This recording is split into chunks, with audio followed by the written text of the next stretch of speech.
It's tabletop time. I'm Jen. I'm Rob. I'm Jazza. And winner of the 1993 award for Most Hair on a Baby. It's me. That's me. amazing. I did win that award. That's a prestigious award. Yeah. Amazing. Oh no, I'm having a vision. A glorious vision of a wonderful sponsor, World Anvil. Go check out worldanvil.com/IRONSPIRE, sponsor of IRONSPIRE, the campaign, season 1. They've been a huge support. IRONSPIRE is your go-to place for world building. So go check it out. This is the storyteller screen. So this is the back end of what the narrator sees. So I can go over to the NPC list and click on, let's say Lilith here, for example, and go to her stats and all that stuff. Super helpful on the back end. On the front end, if you're enjoying IRONSPIRE, you can really sink your teeth into it, both the players and viewers alike. So if you have an audience and you want to share your campaigns, make an IRONSPIRE account and page. You can use it for your streams. It's super cool. So if you go to itstabletoptime.com/Sunder, you will be directed to this page. You can check out our maps and our timelines, which I've meticulously built for you guys to enjoy. Thank you all so much for help demonstrating our world page. It's really fun, and we're actually building it out. The encyclopedia. Oh, we have to add the Crown Worm one. That was a patron little preview, so we've got to add that in there. But you can add all sorts, and I've got a bestiary building out here, including art and all sorts of cool stuff. So you can go check that out. And to your heart's content, there's a lot there for you to sink your teeth into. And further to that, the maps are my favorite thing. Some people have asked actually where these maps were from, and they're not from a map generator. I actually commissioned these from a long-time community member, Claymore Concepts, who used to do some awesome fan art and contribute. I commissioned him for the official IRONSPIRE maps. So you'll see this world map and then the Great Owl map were both commissioned, but there are loads of map builders you can use out there, and some affiliated that come with deals with World Anvil that you can then create these awesome dynamic maps. And our players, as you can see, if I show my small regions and locations, our players began here in Felton and have travelled through Fellbrook. They spent a night in the edge of this forest here and then crawled their way through, and we're spending our first day in Eye. So we're about to jump into that role play, but before we do, I just wanted to thank our sponsor, World Anvil. Go check it out with worldanvil.com/IRONSPIRE. You can get 40% off of all of their subscription memberships. You can get any 12-month membership, 40% off, which is their highest level of discount. And depending on your needs, they can cater to all of them and more. So go check it out, and thank you to World Anvil for sponsoring us. Woo! Yay! Woo! Good. That was very good read. Thank you very much. There was no script. That was from the heart. It's true. When you speak from the heart, the revelations flow. Sorry, I'm really enjoying my prophecies. All right, let's jump into chapter 8. Oh my God. Player recaps. Let's go. Let's start with Catalina. I knew you were going to say that. We were at Lilith's place. In the jungle, and we all stayed the night there. And I had a horrible night's sleep, unfortunately, so didn't have a great day. And we decided to travel into town, and we found ourselves at an impassable river, so we had to hitch another way in, and we got a little bit messed up, unfortunately, but we did make it onto the road, heading, I believe, into Fellbrook? I. No, I. That one. Yeah. Awesome. Rob, do you want to tell us Brick's perspective of the last episode? Brick and a little savage. Let me try that again. I love it. You're backwards. You got it backwards right now. Brick and a little savage headed into the wood to find food and sustenance for the party. We encountered some hair-eater cow again. After a brief scuffle, I tried to make one of them a pet, but it wasn't going to work out, so I had to put it out of its misery. And we headed back to the party with 3 wolves and a deer. Cool. I think you guys still have the pelts. You got to figure out what to do with those. The little girl said she was letting them dry out. So we might have to return later to make a nice fancy wolf hat for me. You did have, I just want to bring up, you did have an interaction with Lilith to a level that Brick hasn't really been confronted with his slave status that brutally before. It was an interesting character moment. So what did Britt take away from that interaction? Is there anything? Is there anything bubbling? Is there anything bubbling under the surface there? Brick would rather not talk about it just yet. He is still pondering. Okay. All right, and then last but not least, we have Delvin. Let's share your experience. Well, I set myself up for a pretty crappy day when I fell asleep next to the fire and then overcooked myself. Then I had a bath for a while and ate, and that was the last good thing that happened until the evening after I got my ass handed to me by some twigs, climbing over some crap, a bloody bridge that fell down, and some water that made us want to cross it, but unfortunately none of us can swim too good. Well, except me. I'm a very good swimmer for a barman, but I didn't want to leave anyone behind. So anyway, look, it was a long day, it was a hard day, but there was a good bed and a bit of ale at the end of the road when we finally got to Iron Eye. Where you've been staying at the Sheepskin Inn. Mm-hmm. So we pick up in the morning. What time does everyone expect that they'll be waking up? I've had a long day. I'm going to have a bit of a sleep in, I think, today and get up around 10 or so. Mm-hmm. How about you, Catalina? Do you have any sort of rituals you want to... Definitely. So what are you thinking? I'm thinking not first light because I had such a crappy sleep the night before. So probably like 8 o'clock-ish. Yep. Yeah. So you're up early-ish and you jump into any sort of activity? Yes. Who am I staying with? You'll have a room of your own. Great. Next door to... there's sort of this configuration that over a few nights you guys have had an inn or a place to stay. You've generally gone to try and have a room of your own. Medela has often been paired with Brick or Delvin. Okay. Otherwise, but mainly to sort of be watched over or whatever, but you seem to quite like your privacy. Yep. Beautiful. Okay, then I will wake up and I will start tuning my harp. Tell me what you play to. I want to play... Wonderwall. Yes. No, I'm going to play maybe a tune or a ballad that's reminiscent of my hometown.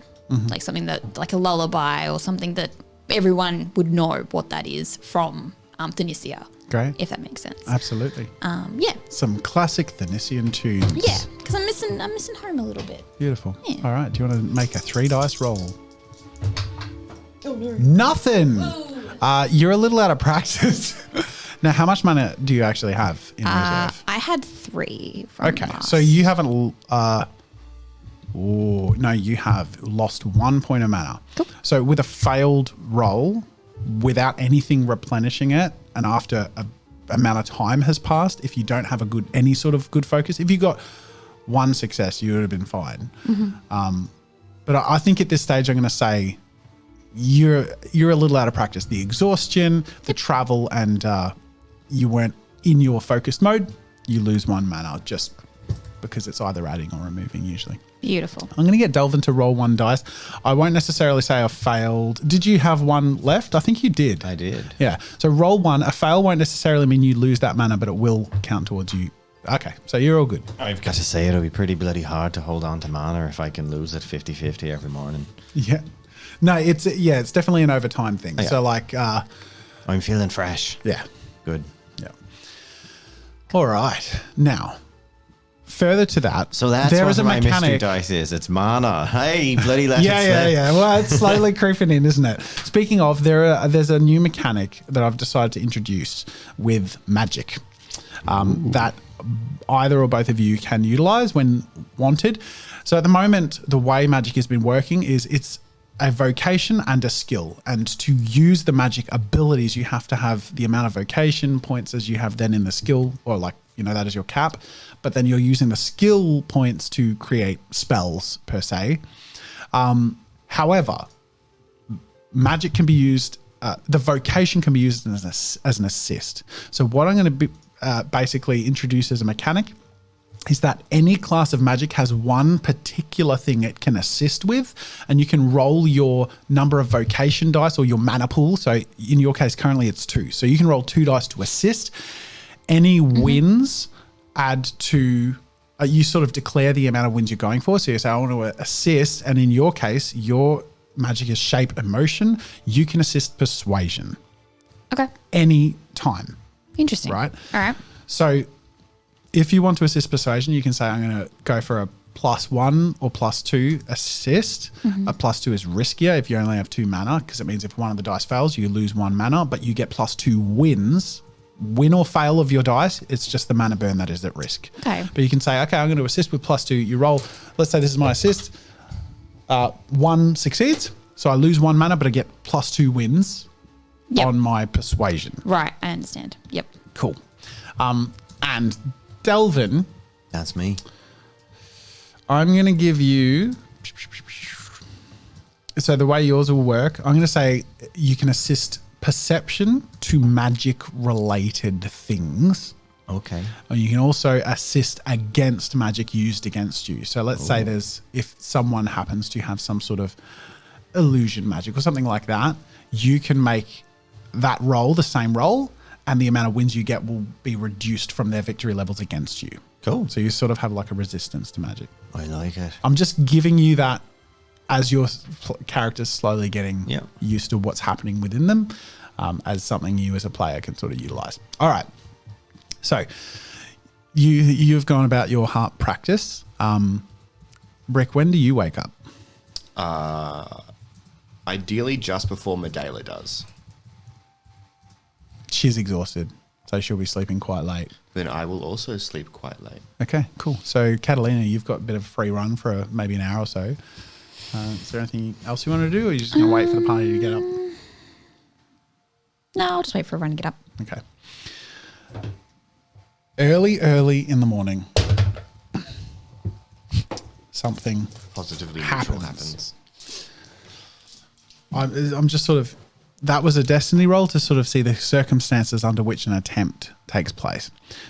You are going to, Brick, have to make a perception check.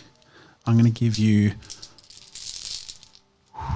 that's what the destiny roll was, to sort of basically see your level of awareness and capability here. Again, quite neutral. So I'm going to give you a -1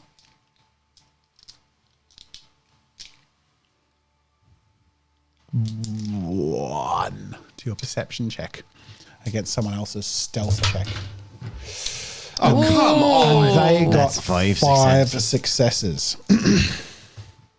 All right, make a perception roll. You can't. Oh, You I literally won. got the opposite roll. there it is. You fall much more deeply into sleep than you would have The first time. felt should be right for a bodyguard. And you start to come to, you start to wake up around when you might expect Medela might, and at this stage it's later. So let's say it's 9 in the morning. And you wake up without your glasses on. What does Brick do as he realizes this is the case? His failing glass protection from the bright sunlight as the day begins. Are the blinds closed? Yeah, it's dim in the hallway, but there's starting to be a little bit of movement. Without your glasses, it's a -1 perception. But it's dark. Hence, It's not dark. that's why all the It's blinds are like, closed. you know, the hallway in the morning and you can walk around and see. So I'm going to give you -1 to perception because it's not night. It's not a cave. I mean, I look for my glasses. You don't see them. They're nowhere to be found around you. How does Brick feel right about now? Angry. Yep. Medela sort of, you hear these small footsteps coming to the door and she walks out and looks at you surprised. Brick, what? Are you not ready for the day? I am ready, mistress, but something has happened to my glasses and I cannot see properly. I've never seen you, or I believe any Phalancool without their glasses. We often do not take them off as it is too bright for us. By chance, do you know where they are? She slowly shakes her head, but you can see her curiously looking at your beady black eyes little too sunken, more than expected, sort of around the outside. You know that feeling you get when you see someone who normally wears glasses and takes them off and they look like a different person? This is like that times 10. Like, it's very odd. It's almost like the creature behind the glasses, or potentially person, is more visible. So she's never really seen you before like this. I do not wish to ask it of you, but are you able to visit our companions and ask if they have seen them? Of course. Yes, of course. And she walks off and goes and gently knocks on Catalina's door. I'll open the door. I trust you rested well. Yes, feeling much better. Brick has lost his glasses. I'm afraid he cannot see very well without them. Well, things are too bright. The Phelan glass, it blocks much of the sunlight. Have you seen them?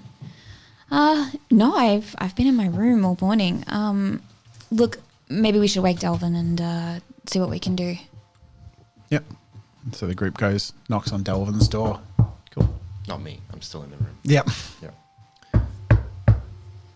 There's a bit of shuffling, and a tired and disheveled looking Delvin drags himself to the door, but not before you hear the movement of fabrics and bags opening, and the door is pulled open, and you see Delvin, and he appears to be wearing almost as if he's just been undressed and has thrown on like the biggest overcloaks and baggiest clothes. He looks up with tired eyes. What time is it? Oh God, the sun's bright. Catalina, hello, good morning. Oh, and he kind of like straightens his clothes up a little bit, trying to, can I help you this morning? It appears that Brick has lost his glasses, unfortunately. You wouldn't happen to know where they've gone? No idea. Give me a minute, I'll sort myself out. And he takes 5. And Delvin comes out slightly differently dressed to how he usually is. He has similar elements. He still has this little double thing. But you make a marked note that his attire, while still bearing all of the same traits of being baggy and sort of self-conscious in its appearance, definitely seems to fit more at home with the fashion styles of those in Greydale. It's a little bit more tailored to their manner of living and their style of clothing than the Barrowan clothes. I might get you to make an infiltration check to just sort of see how effectively that might be perceived through the day. It's not really a disguise or anything. No, it's just like how at home amongst the Graydon people do you look? Yeah, no, that's fine. It would have been something like a challenge level 2 or something. Like it's like wearing clothes and it's just their style of clothes. Yeah. They probably don't if you usually like wear them as failed baggy miserably, and stuff. you would have looked like a. You know what I mean? Yeah. All right, so I come out and I head Delvin sort of with a bit of a swagger heads over to Brick's room and gently knocks on the door and then pushes it open, seeing it ajar. Mm-hmm. All right, big boy, what's the problem? I seem to have misplaced my glasses and I cannot see properly. Did you take them off then? No. You didn't take them off and you can't find them? I woke up and they were gone. Delvin's eyes narrow. I'd like to make a perception check to see if there's any signs that someone's broken into the room. Make a perception check. Challenge level 3. I don't know, man. They were pretty stealthy. They were very stealthy. 4 In successes. fact, the challenge level will be their stealth check. Which You got was- 4, they got 5. For a destiny point, I'll give it to you. No. Okay. You don't know. There's no sign of a break-in. All right. I'm sorry, they got a very good roll. That's okay. Yeah. You don't see any sign of break-in or any kerfuffle. But Brick's just lost his glasses. I'm going to take 4 successes and I'm going to play it. Delvin basically looks around and says effectively that there's no signs of any break-in, which means they were good. If you're sure you didn't take them off or lose them, which I doubt you did. You know he wouldn't have misplaced They his do glasses. not leave my side or my person. So we got to go bite them back then. I'm afraid I will not be much use out of this room. Everyone roll a perception check.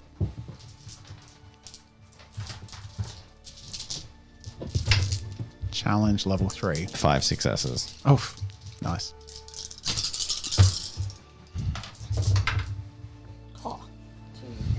Good checks to both Delvin and Catalina. Brick, you get -1. I know.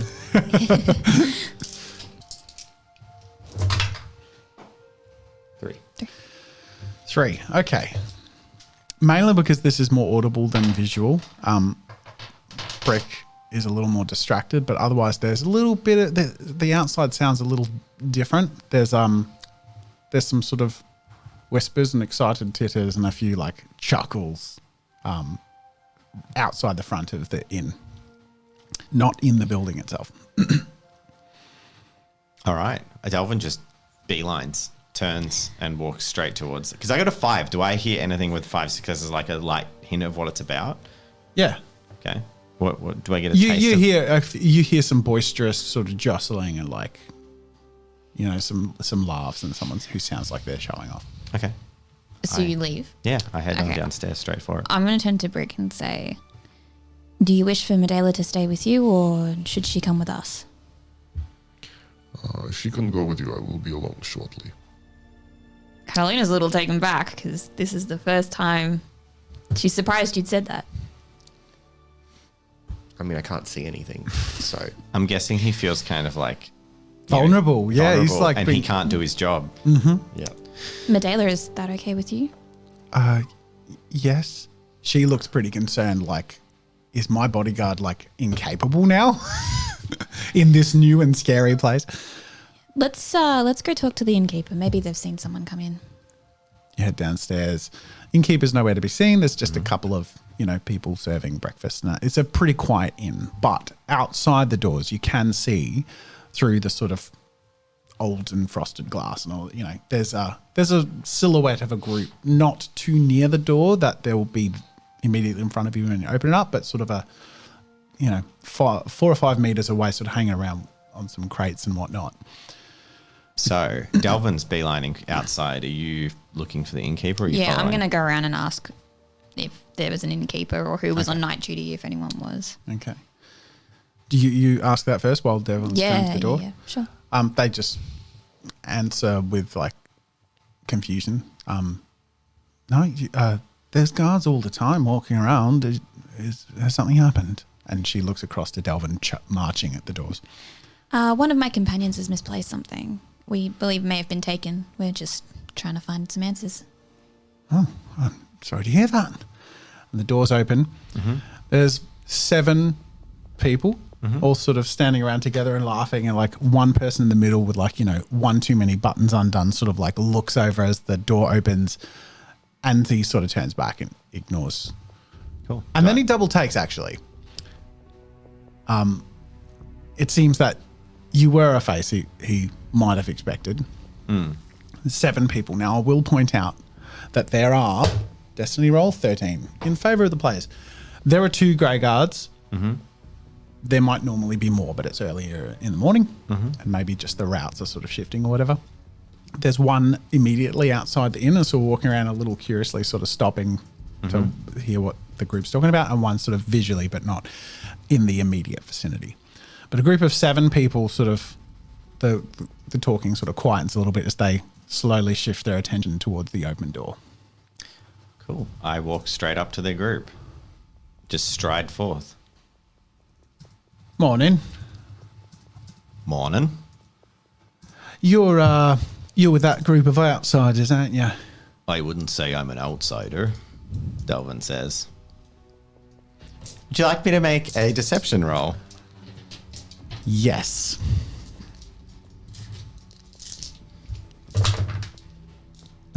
Three successes. All right, this is his perception roll. 1, 2, 3, 4. God damn. I don't want to complain about dice, but let's be honest. I can't roll dice. I roll under average on every dice roll. And when I do roll hot, it's like everything's a success. It's the anyway. Okay. He leans forward, looks you up and down and says, "You fancy Clothes don't fool anyone. You're an outsider through and through. It's under the skin. It's like you can smell it. All Smells right. like cave mold and bat shit. Oh, that hurt. If I hadn't eaten so much bat shit in my time, I'd be offended. I guess you got me. But look, here's the thing. You're the one what stole my friend's glasses. I don't know what you're talking about. Deception 2. Two. Challenge level 2 to your perception. Okay. You got 4. You know he's lying. He's looking at you like holding back a big grin with like, and there's a couple of big guys around him, a couple of other, but he's gathered a group of capable looking friends. Mm-hmm.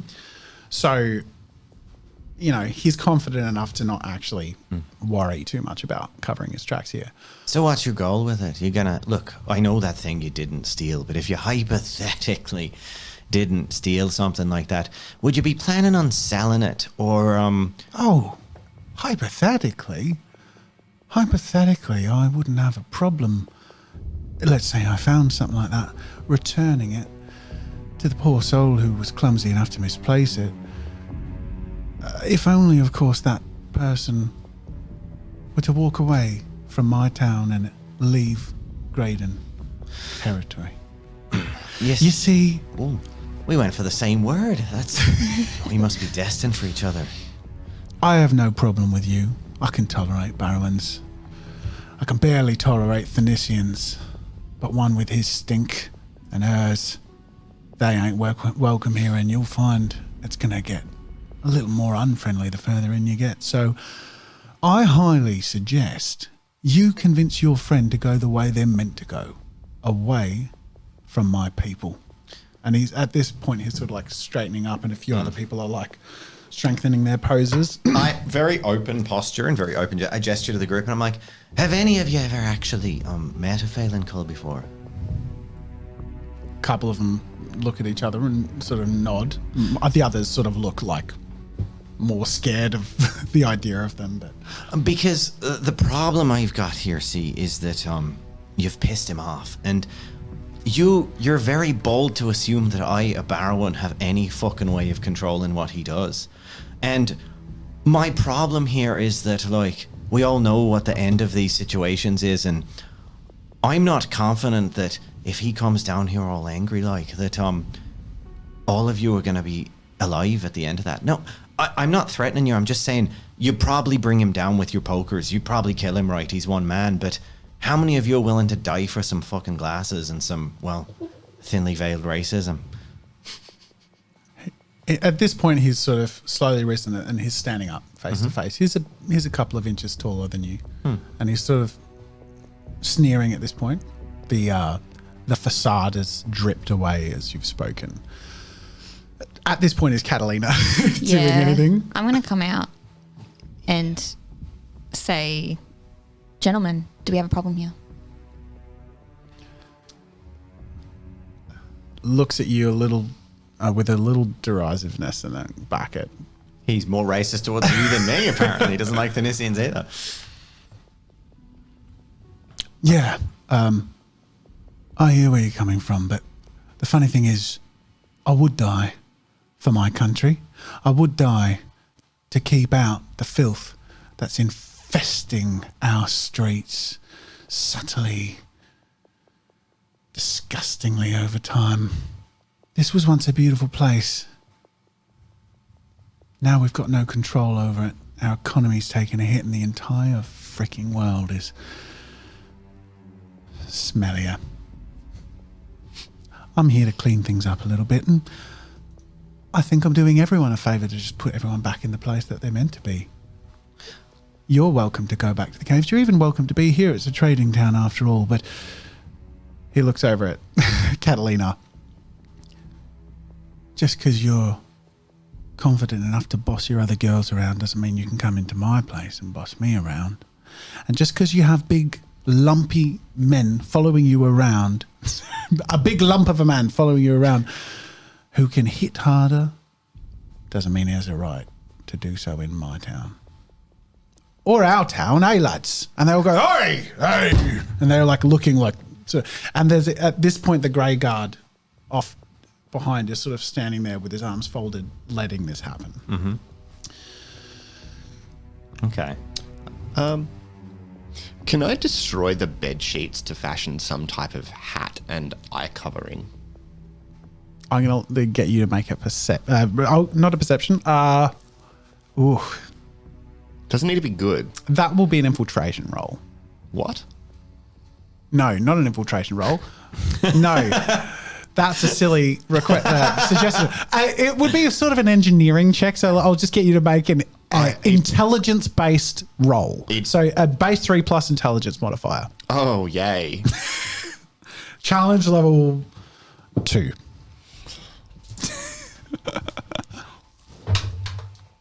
Oh, he's done it. You got it, yeah. Yay. So you've got these sort of cream bed sheets that you've poked some holes in. You are No, I wasn't in. Like, I'm You're assuming they're wrapping- thin enough that they'll let light through. Maybe not see perfectly. yeah. Yeah, You're like when you protecting put a your sheet eyes over from your like head and you can see burning in through. the sun, and yeah, it's all right. Can I make So- out figures? Yeah. That guy is fucked. Oh, you're still upstairs and you didn't hear, right? No, I Okay. didn't. But I would like to do that and then head Okay. downstairs. You with have my weapon. you won't, your eyes won't be injured or anything. But yeah, you have the -1 to perception, and you look silly. So cool. Well, So a group of 7 people and a grey guard standing off to the side. And by this stage, I'm going to roll a destiny. That's 11. The other grey guard's sort of not paying much attention. well, Catalina, I think our dear friend here has made his position clear. He's he's claimed what don't belong to him, and that's fine. I don't think you're interpreting where I'm coming from. I'm trying to be fair here and give you a proper opportunity. I have a feeling as to where they might be. So, how about I go off and have a look for them, shall I? Give you guys a hand, and maybe we'll chat same time tomorrow. And if I happen to find them, and if you happen to go about your merry way and where you came from, let's say metaphoric. No, what's the word you used? Hypothetically. Hypothetically, they might end up back in your hands, and everyone goes about as they were. Well, I agree you're being very fair, sir. I'm just explaining the situation to my Thanisian colleague. They don't quite understand things as simply as what you were putting them. So I'm just translating for you. So what he's saying is that basically he wants us to leave, and he doesn't like you, and he doesn't like Brick.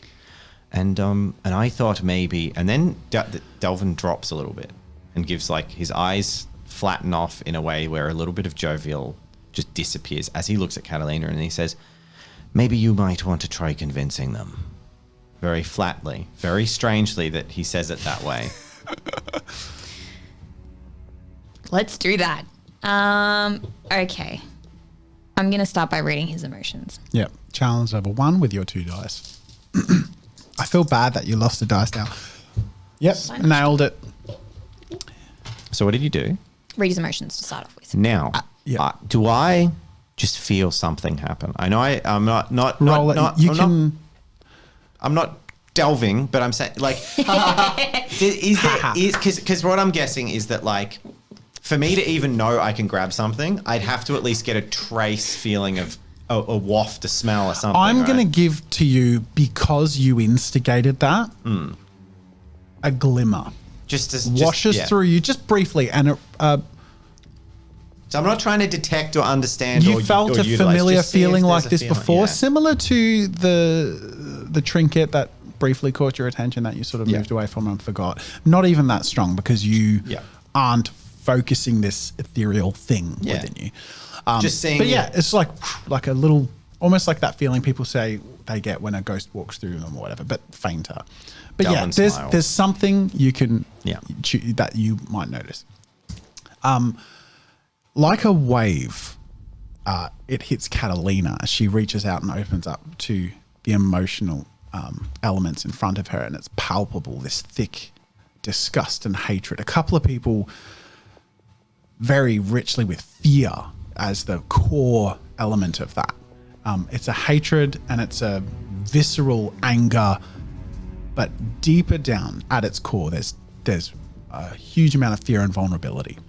But this man in the middle is smug, proud, and you can feel him not letting go.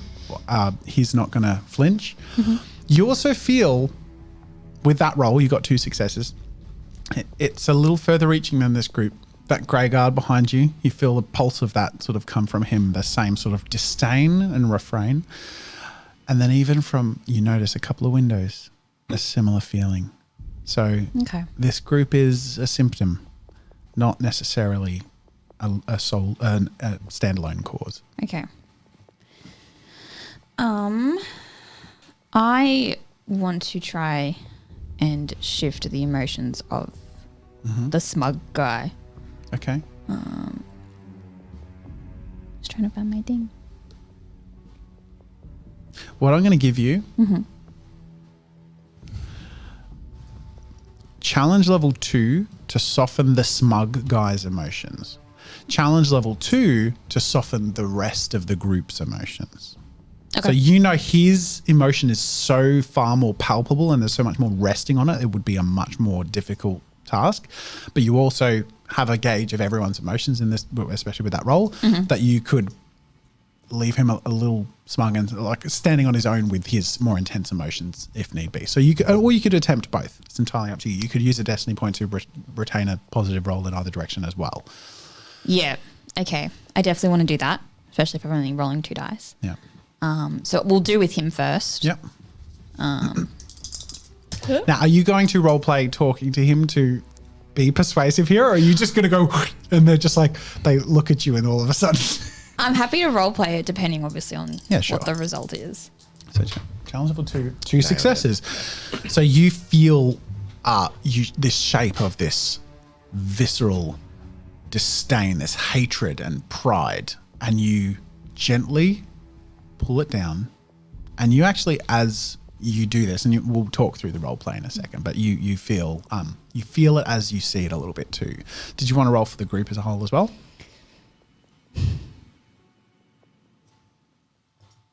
Sure. This is probably going to go awful. Yep. That was 2 failures. Bye, so Mana. you can use a destiny point and you'll keep 1 point of mana. Absolutely use the destiny point. But then you still aimed for a 2, you still got a 2. So you still shape that. You just have 1 mana left. Yep, that's fine. So the whole group, and this is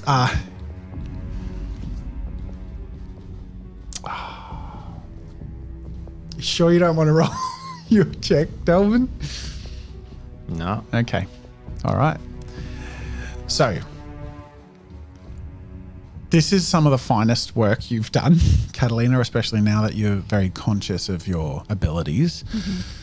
And like a surgeon, you manipulate the emotions of this very intense group of emotions, these people in the center, even slightly peripherally. But your focus, your clear focus and priority is this central character. And you pull him down and you pull the rest down around it, but that's where you start to lose a little bit of your efficiency and your magical abilities. Yep. Role play out how you address them. Sir, I understand where you're coming from. I really do. My companions and I were only here for business, and then we intend to leave. Oh, just business. You must understand that we have a young one traveling with us, and she has lost everything. This world, this town that you're in, it's so enclosed to everything that's happening outside of these walls. To lose everything for her could happen to any one of you. That is why we're here, and that is why we do not intend to stay. We merely wish to trade and pass through. He looks really annoyed that you actually tugged on his heartstrings in a way he moments ago would have never let anyone do, except that there was a little more to what enabled that to happen. And the whole group at this point, a couple of them are sort of like, looking like, even one of them says, little girl, like, especially from the way that some of their emotions respond to what you're doing, that some of them have kids. So they're sort of you leaning into that and seeing how you can use that. Mm-hmm. He takes a big, deep breath. You feel the pride swell in him as he doesn't want to look like a backtracker or weak in front of his companions. He looks around and sees them second guessing, and you feel that this is more of a surface level statement from his part. It's like, I don't let her get to you just because she's a sweet talker. Remember, she's a Thanisian politician after all. He looks you up and down, but you can tell that a lot of that was actually sort of, he was trying to convince himself unsuccessfully as well. Mm-hmm. He looks considering and looks back at Delvin. And I'm going to say at this point, Brick probably walks out. You haven't got any of this context, right? Yeah. So you walk out with a sheet over your face and pissed. Yeah. All right. With my weapon. With your weapon. Delvin looks at the guy and says, and besides, I worry that big guy's the only thing that stops, people preying on the little girl. But I think you proved your point, didn't you? That big lug. And I gesture to him, kind of dazedly look out into the sky with your hands. He's got a sheet wrapped around his head. And then I'm like, you already proved you're better than him. You emasculated him with one pair of glasses, mate. Look at him. And he's looking proud like at his mate's like, yeah, I did. He ain't so tough. As this 7-foot-tall beefcake walks towards the group. As he's approaching, so you're still a couple of meters away, he goes, all right. And from his back pocket, he pulls out some glinting, shining gold and failing glasses. I'll make a truce with you lot. I encourage you to take it because things could go sour in these lands, in these parts. There are people with unfortunate feelings about your kind. Do your work in a day. Be gone tomorrow morning, or there'll be more of us, and we'll be more angry. Let this be a warning to you. We know where to strike and where it hurts. And he hands to Delvin as Yep. Brick stomps towards the group. Brick. What have I seen? You walk out. There's a group of 7 people looking sort of like begrudging. I probably can't make facial expressions though. No, but you don't see them. You don't see their silhouettes like standing strong or aggressive, and you know postures. So you read enough to know that there's not a fight about to break out, and that Catalina and Delvin are talking earnestly with them as you approach this whole group, and that has happened. So you don't really catch anything audibly that's said aside from you will have noticed that. I'll get you to make a perception check actually. Challenge level 2. Oh my God, I swear to God if I don't get this. Yeah. 5. So that was a good roll. You even heard the tail end of the conversation. You hear the sort of veiled threat, but the reluctant sort of agreement to let you all go about your way for the day. And you see him hand your glasses back to Delvin. And they all slowly turn their heads to Brick. Thank you, stranger, for finding my glasses. You truly do have a lovely town, and I cannot wait to see more of it. They don't say anything. They just like gaze at the sheet that spoke to them. I hand Brick the glasses. Just put kind of half put them in your hand, making sure you know you've got them. I say, Brick, yes, very nice of the cleaners to find that, isn't it? Maybe you should pop them on inside and we'll be in with you. Very well. I will go wait with the little mistress. And once Brick steps inside, I turn and I say, you've got a deal. Tomorrow morning, we're gone. They nod and they all... and he sort of turns back and he says, I suggest some in the direction they came. Otherwise, others might have a problem with it. And they walk off. Just let them think what they think. Yep. Is there anyone now? So this is a grey guard. Move on. There's like this tension that very quickly, weirdly, sort of dissipates as the group disbands and just sort of goes about their way. The grey guard sort of like turns back away from the direction, and even some people peeping out the windows sort of lose interest. I turn to Delvin and I say, "Well, that went better than last time." I take a step in very close to her, and then I say, "And now I know your trick," and smile.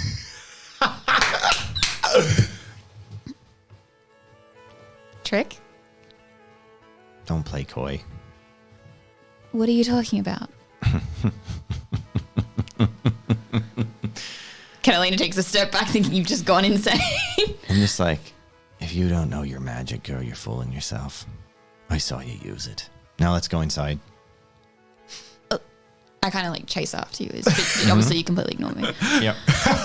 What does Catalina think about that? No one's ever called you out on it. These were internal thoughts you had, and you were sort of coming to terms with them. Yeah, I think that having something like an ability like emotion, it's probably harder than seeing someone that can make plants appear. Yeah, of course. So for her, it's something that she's just kind of always had. So for someone to call it as magic is a bit like, what are you talking about? I've just been really persuasive with people, but she is starting to sort of notice a shift. Like last time it went so bad, and this time it went really well. So it's kind of a bit like, oh, she's second guessing herself now. Yeah, and certainly after that experience in particular, no one is that persuasive that with the little you said and the little they know of you, that they would have so thoroughly and quickly changed their minds and handed the glasses back. So, yeah, that's a interesting sort of spotlight on that from Delvin. Medela sort of comes down the stairs and sort of, she's waiting for Brick to return, who I'm assuming you put I'm on. assuming if I went inside, I'd put my glasses back on. Ah, there's the Brick I know. You look so different without your glasses on. It is rare that we take them off. I am sorry for misplacing them. All is forgiven. Try not to lose them again. I need my Brick. She sort of like chuckles. I'm going to take the bed sheets from you and pass them to the innkeeper and be like, sorry. So they're like sort of scratching their head a little bit. You know, breakfast is always already served. That was part of your sort of, lodging. So there's a nice sort of meal waiting for you all to sort of enjoy as you prepare to set about your journeys. Now, what do you all discuss over breakfast, your plans for the day? Because you are here, for the day unless you decide to move on today. But it is pointed out by Medela. I saw from a distance out the window some different carriages and carts. Perhaps if there was a way that traveling could be safer and easier with something like that. Is this a place we could acquire something? I'm sure I could pay for it. I think that's probably a very good idea, Medela. A carriage would be good. I was thinking about it myself, and not having to lighten my pockets to the point that they're, empty. Sounds pretty good. Wasn't there... Oh, yes, the girl from the forest. The bow. I suppose we're doing some buying today. Let's go to the markets. Hopefully there'll be enough grey guard that aren't racist assholes that they decide they won't be trying to pick a fight with us. Yeah, so we also saw Beckett travel into town on horse too. It's probably best to find out where he is or what the message was that he was trying to give.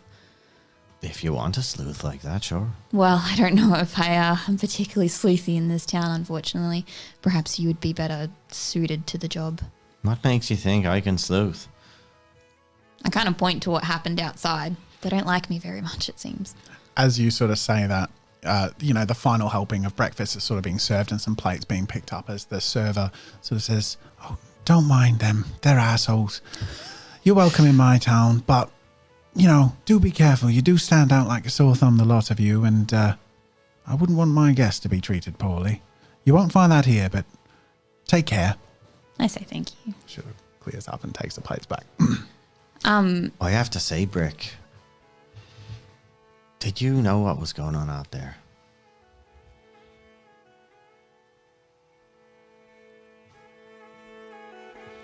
I must admit I went out there looking for blood.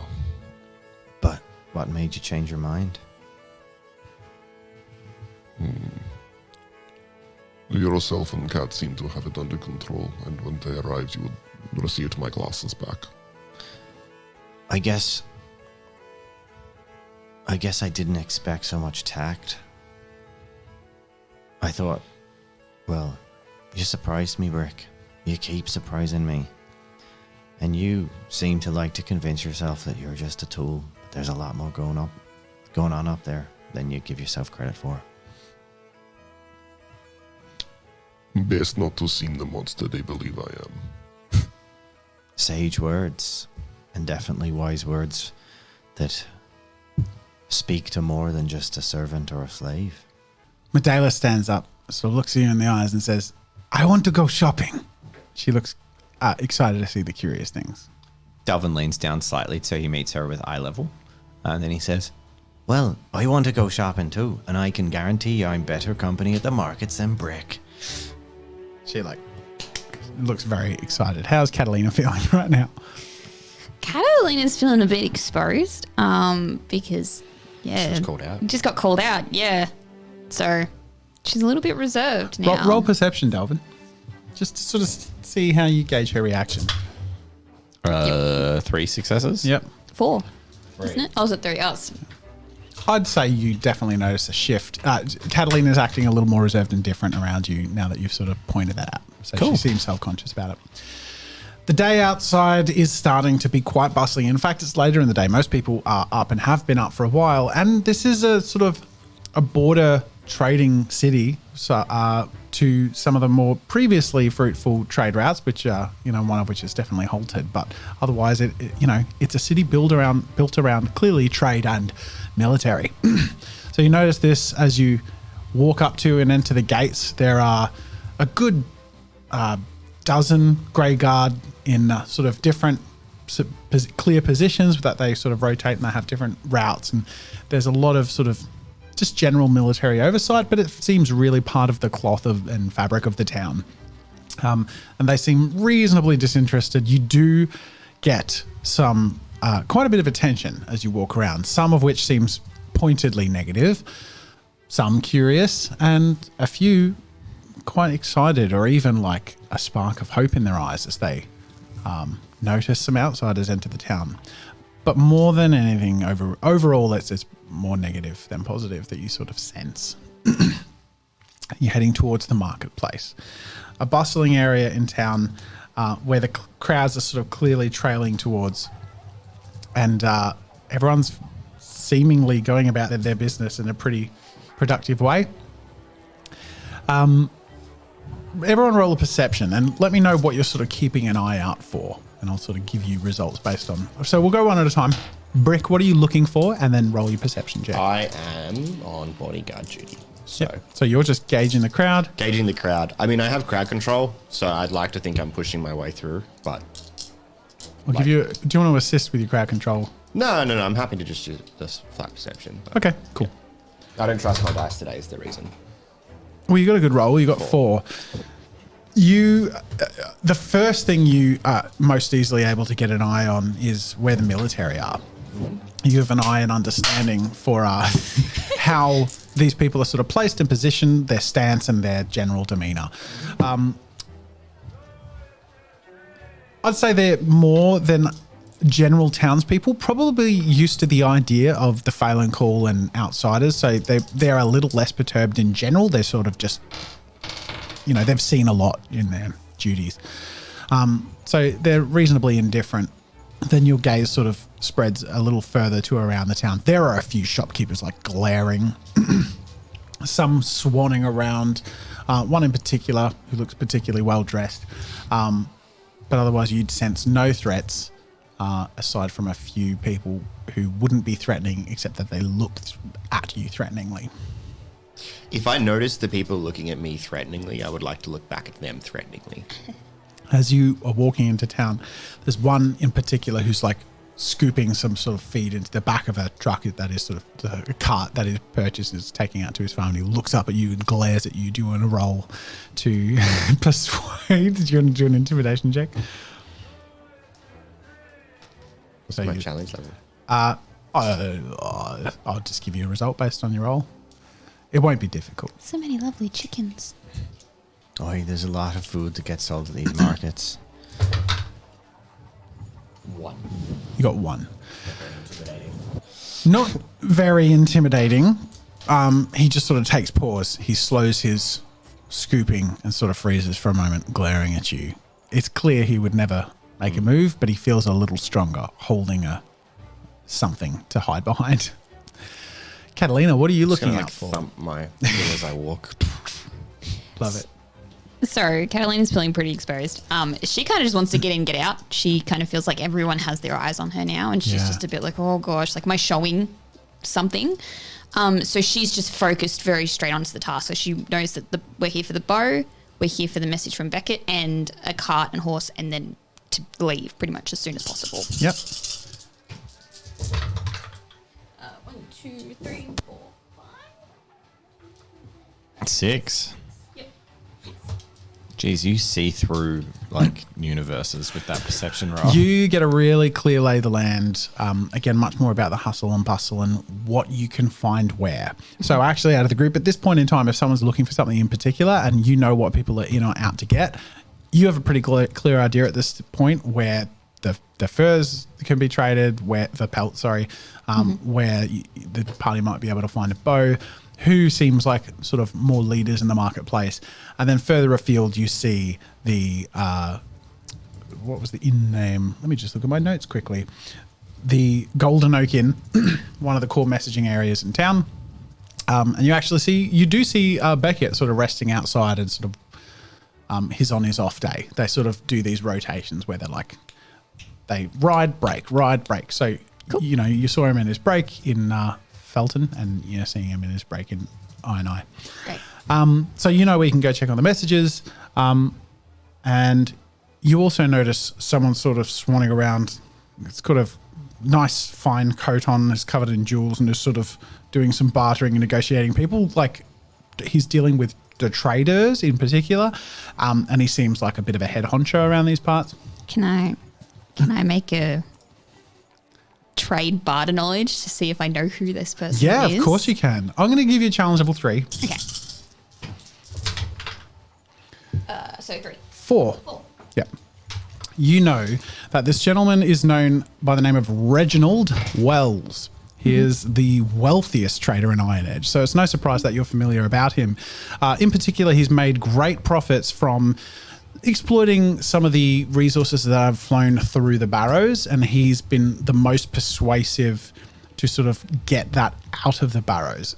Initially, of course, the trades from barrows were much more leaning around minerals and things like that, but recently they have been more adept at trading with Thinicia and Felmore, which puts Great Owl in a difficult situation. This is one of the men that can bridge that gap and has been able to exploit the trade relationships that he's had over many years to keep things flowing from the barrows and therefore these other places. So he's actually bringing some of the further outside wealth of Thinicia and Felmore into Great Owl. Okay. That is his reputation. He is not beloved by the Barrowan people because many who aren't the traders feel a bit exploited by him, and he's very wealthy. Do you have any noticeable identifying items A on him? large purple coat, and he's got he's covered in jewels. He's also covered in bodyguards. Yeah. So he's got a large, 4 chains with different, and one that looks really ornamental but seems sort of tucked away and protected. He's got rings on almost every finger, some with 2, and he sort of walks around sort of holding his hands up as he surveys things, trying to keep his hands off of the gross people. He's above everyone, and he's got 4 guards by his side, really competent looking guards, and several that you can see have his sort of crest that are sort of further afield. So he's being directly and then sort of peripherally hovered around and protected. But he is very wealthy and everyone seems shit scared of him. Sure. That's pretty much everything you notice. And I'll also just sort of mention that your Adeline, the other Thanisian friend you spoke to last night, sort of mentioned he would be in the town square sometime mid-morning tomorrow, so he hoped to see you there. Sure. So you might come across him soon. Now, Delvin, what are you looking for? And let's roll and see what you see. I'm less interested in pompy people wandering around. I'm more interested in looking at people who might be trying to steal things from my friends. And I'd like to assist my perception check with my vocation as a trader to spot anyone who might be out to pinch things from a merchant or us. So you're looking for assist? thieves. Yep. 1, 2, 3, 4, 5, 6 6. successes. So plus 3 3. auto wins. To spot people who are targeting the group. Basically, any potential. I want to steer the crowd, steer Medela especially, in the most peaceable. So any threats to us that might be trying to rob us or antagonize us. Yeah. So I'm, pickpockets, street urchins, Yep. big thieves, and with 3 successes plus 3 auto wins, that's 6 successes. Yep. You, with your thorough experience in trade and barter and all that, have a really clear understanding of where the general targets are. You also get a feel very quickly that this is a marketplace that is highly controlled and very efficient. So there's not a lot of threats, especially to many of the marketplaces you've been to comparably. It's pretty clear, pretty clean. But what you do notice with a roll that high is a lot of the shopkeepers are averting your eyes as you glance over them. And those are, it's noticeable to you that many of them are looking in your direction and trying to not be seen noticing you. Okay. It seems like they've been prepared or expecting this group coming. And you sort of notice a little twinge. You got 6. A twinge in the eyes of Reginald, sort of in your direction, a little bit of a sneer as he sort of turns back and continues to talk to the shopkeepers. With the ability to spot people who are looking like that, do I spot any that aren't? Like ones that are out of the... Yeah, there's a skins trader who does sort of pelts and stuff. He looks really dejected. He's actually packing up. But it has been pointed out to you by Lilith that it was a pelt trader who would be able to get the bow to her, not necessarily sell one, but he has, helped her out before. So you recognize that he'd be a safe one to talk to. I'll approach him straight away. Yep. Good afternoon, mate. How can I help you? Packing up early, are you? Well, he looks like he's sort of holding back emotion and sort of coughs it down. No big deal. Not much happening today. I've been. He's just see. This is a deception check. Yeah, I've just got to be on my way. He got 2, so your perception is challenge level 2. And I got 3. He's lying. He doesn't want to be leaving, but he's leaving. So I'm afraid I can't be doing any business with you today. So You can't do any business. You're packing up right as your customers arrive. I was planning on spending a bit of gold for you. Oh, you want some pelts? Well, do you happen to know a wildling out in the woods? A little smirk crosses his face. Oh, you've met Lilith, have you? Oh, yeah, indeed. Aye. She was a nice sort. Well, got if her she out was of a her nice mind. sort to you, then I can be. She's a good judge of character, that one. So come on, why are you really packing up? I can see the state of this place.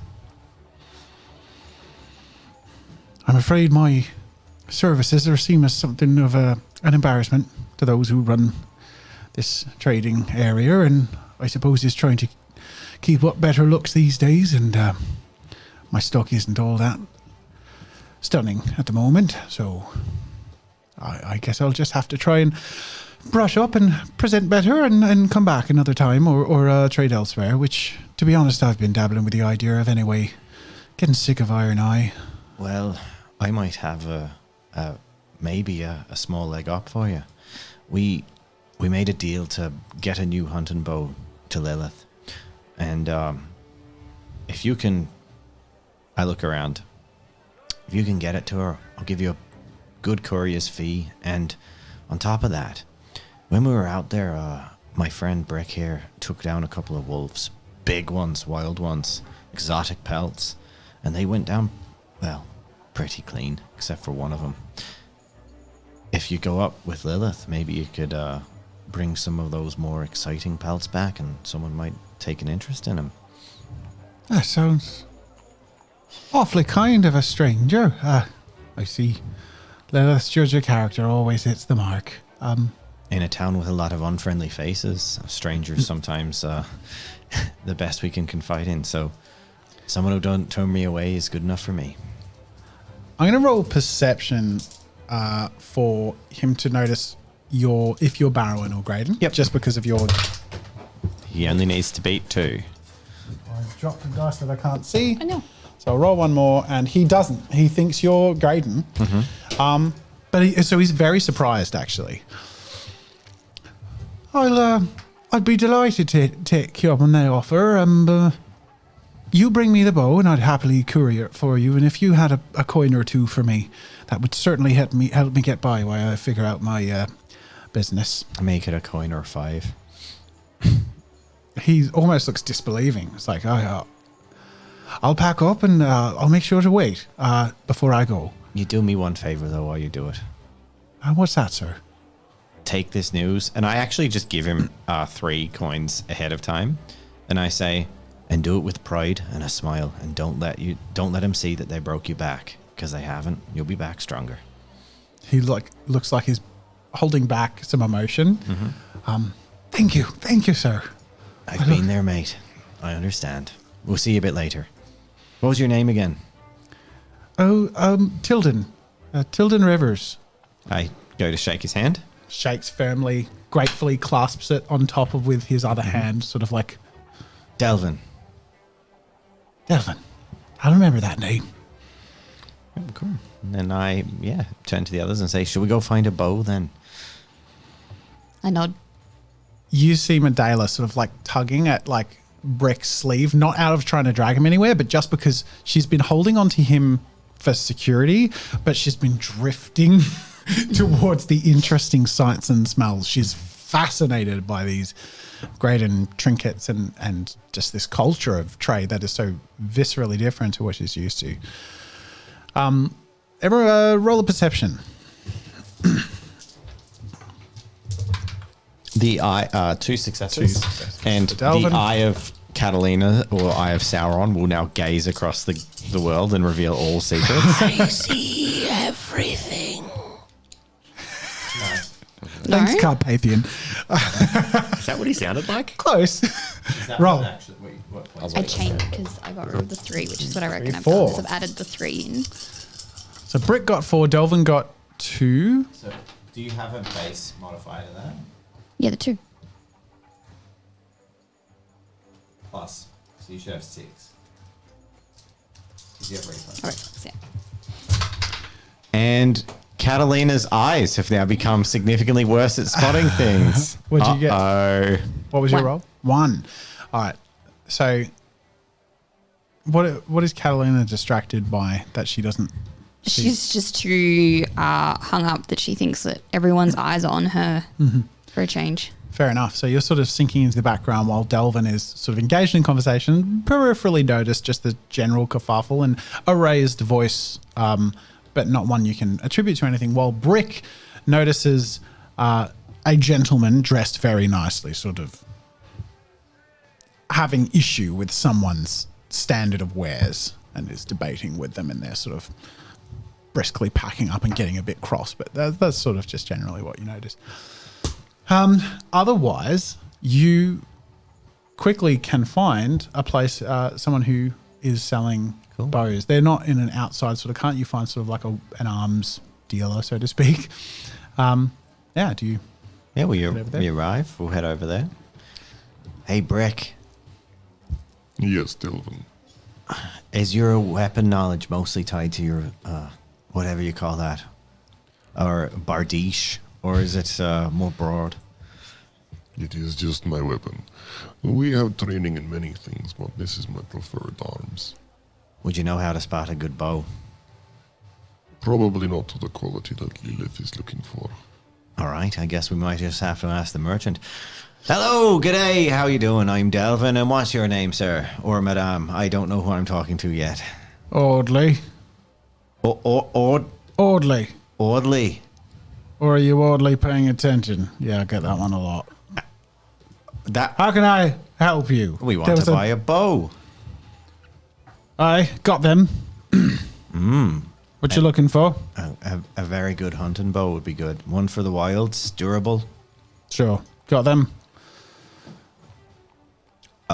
He's very brief Yep. in his conversations. He seems to not be wanting to interact or And serve we very would much. like to buy it off you. Although it does seem that people have convinced you all in this market not to be very nice to us. I don't know what you're talking about. Oh, of course you don't. Pick a bow. Are You there- want my wares are there, or not? Are there other Fletchers in the street? You'll find another one. yeah. Okay. I look at him and I say, I know you've been told to be an asshole to me, but we're either going to buy a good bow from you or someone else, and our coin's as good as anyone else's. So you can help us or we'll fuck off to the next guy. I'm going to just make a destiny roll here. 7, not in the favor of the players. He seems more confident that you're not going to find much help elsewhere. So he stands his ground. Okay. You want my wares or you don't. I'm going to sell several different bows and swords and shields and all sorts today, whether you do or don't buy them. Your coin is as good as anyone else's, and I'm surely going to get theirs. So take your pick. I turn to Catalina and I'm like, the customer service is shocking here. Can I, like, what weapons has he got on display? Oh, there's a variety. They're very standard, very great, and there's some swords and pikes and just some general bits and bobs. They're much more hobbyist than military grade.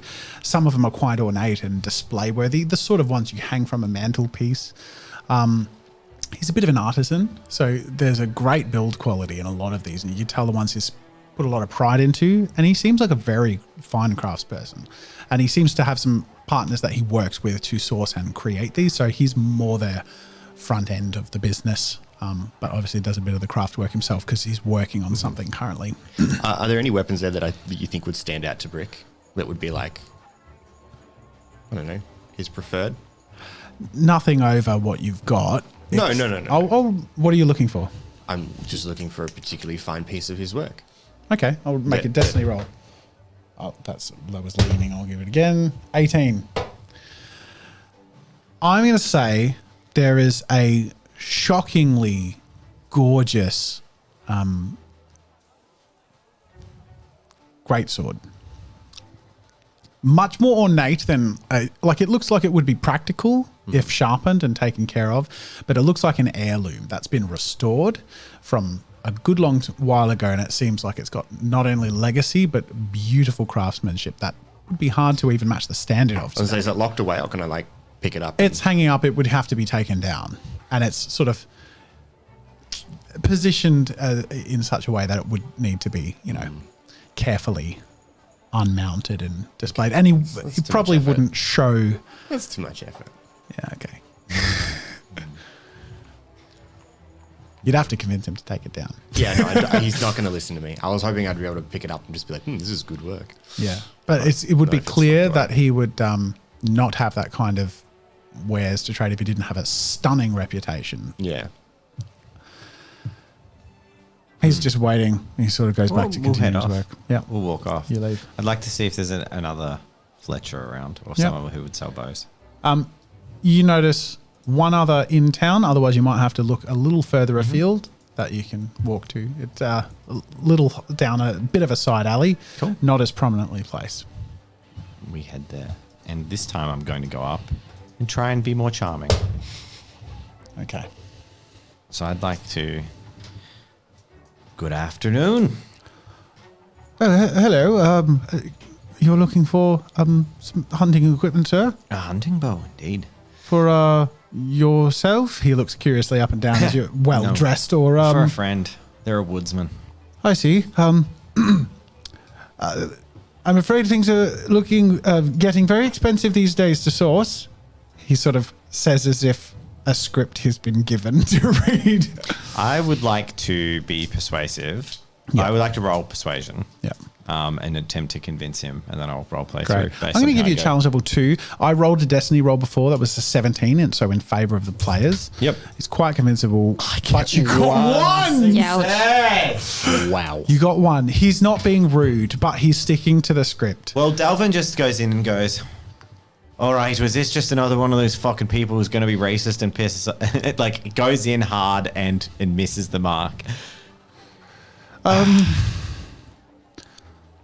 Look, between you and me, and please do keep it that way because I risk my neck even speaking out of turn, but these markets are controlled quite closely by some of the people at the top, and the standards, shall we say, have become a little tighter at threat of becoming more expensive to maintain our position, and our position in this town is all for our livelihood.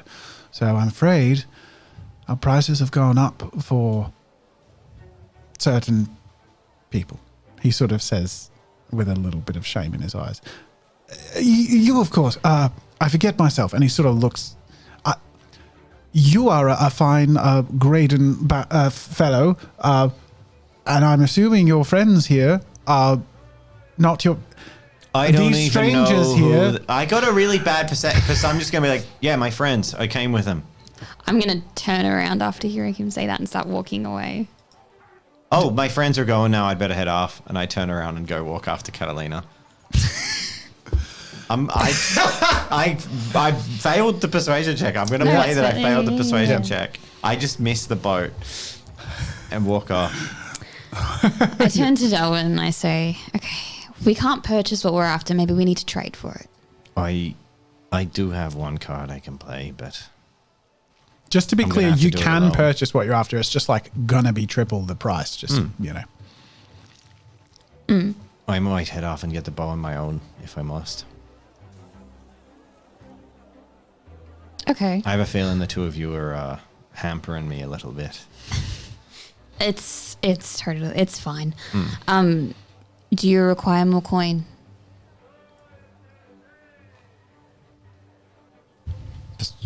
Destiny roll. 20! No, Delvin is not going to be exceedingly greedy. No, I got this one. It's fine. Okay. We'll just pay equal portions, okay? I don't think Brick's got any coins, so the two of us, split it. Yeah. What Sure. commerce level are you? 4. And I'm 5. A bow. If we get it at a normal price, we should be able to buy it. Yeah. If we have to pay more, it might be. I'd Yeah, say with the cool. costs split and with a commerce level 4, And 5. yeah, I'd say it would be close to pinching your purse a little bit. I won't have you remove a commerce point, but I may soon simply because of the general expenses and cost of inns and living and all this stuff. And this is a bit of a bite to that. So That's if we just pay let's the bear that triple in mind. price. If you're cutting in on it together, I won't take a commerce But point. what if we get it for normal? Like if I can get it for cheap? Oh, well, then, Like I won't, regulars? then I won't Okay. worry about that. Yeah. Let me give it a shot. See what you can do. All right. What are you guys going to do while I'm off doing that? Well, are you just acquiring us a bow? We have these pelts and... Do we have pelts? Did we take them? Oh, we did take them. Yeah, We should just give that Brick to the will have bloke. them. Okay. Like, No, we gave them to Lilith and she was trying them out. no. She gave them back us to Yeah, you. yeah. as a Oh, gift. So you were They're a carrying gift. the Okay, pelts to trade. That was part of what she was gifting you as thanks. Okay. Okay.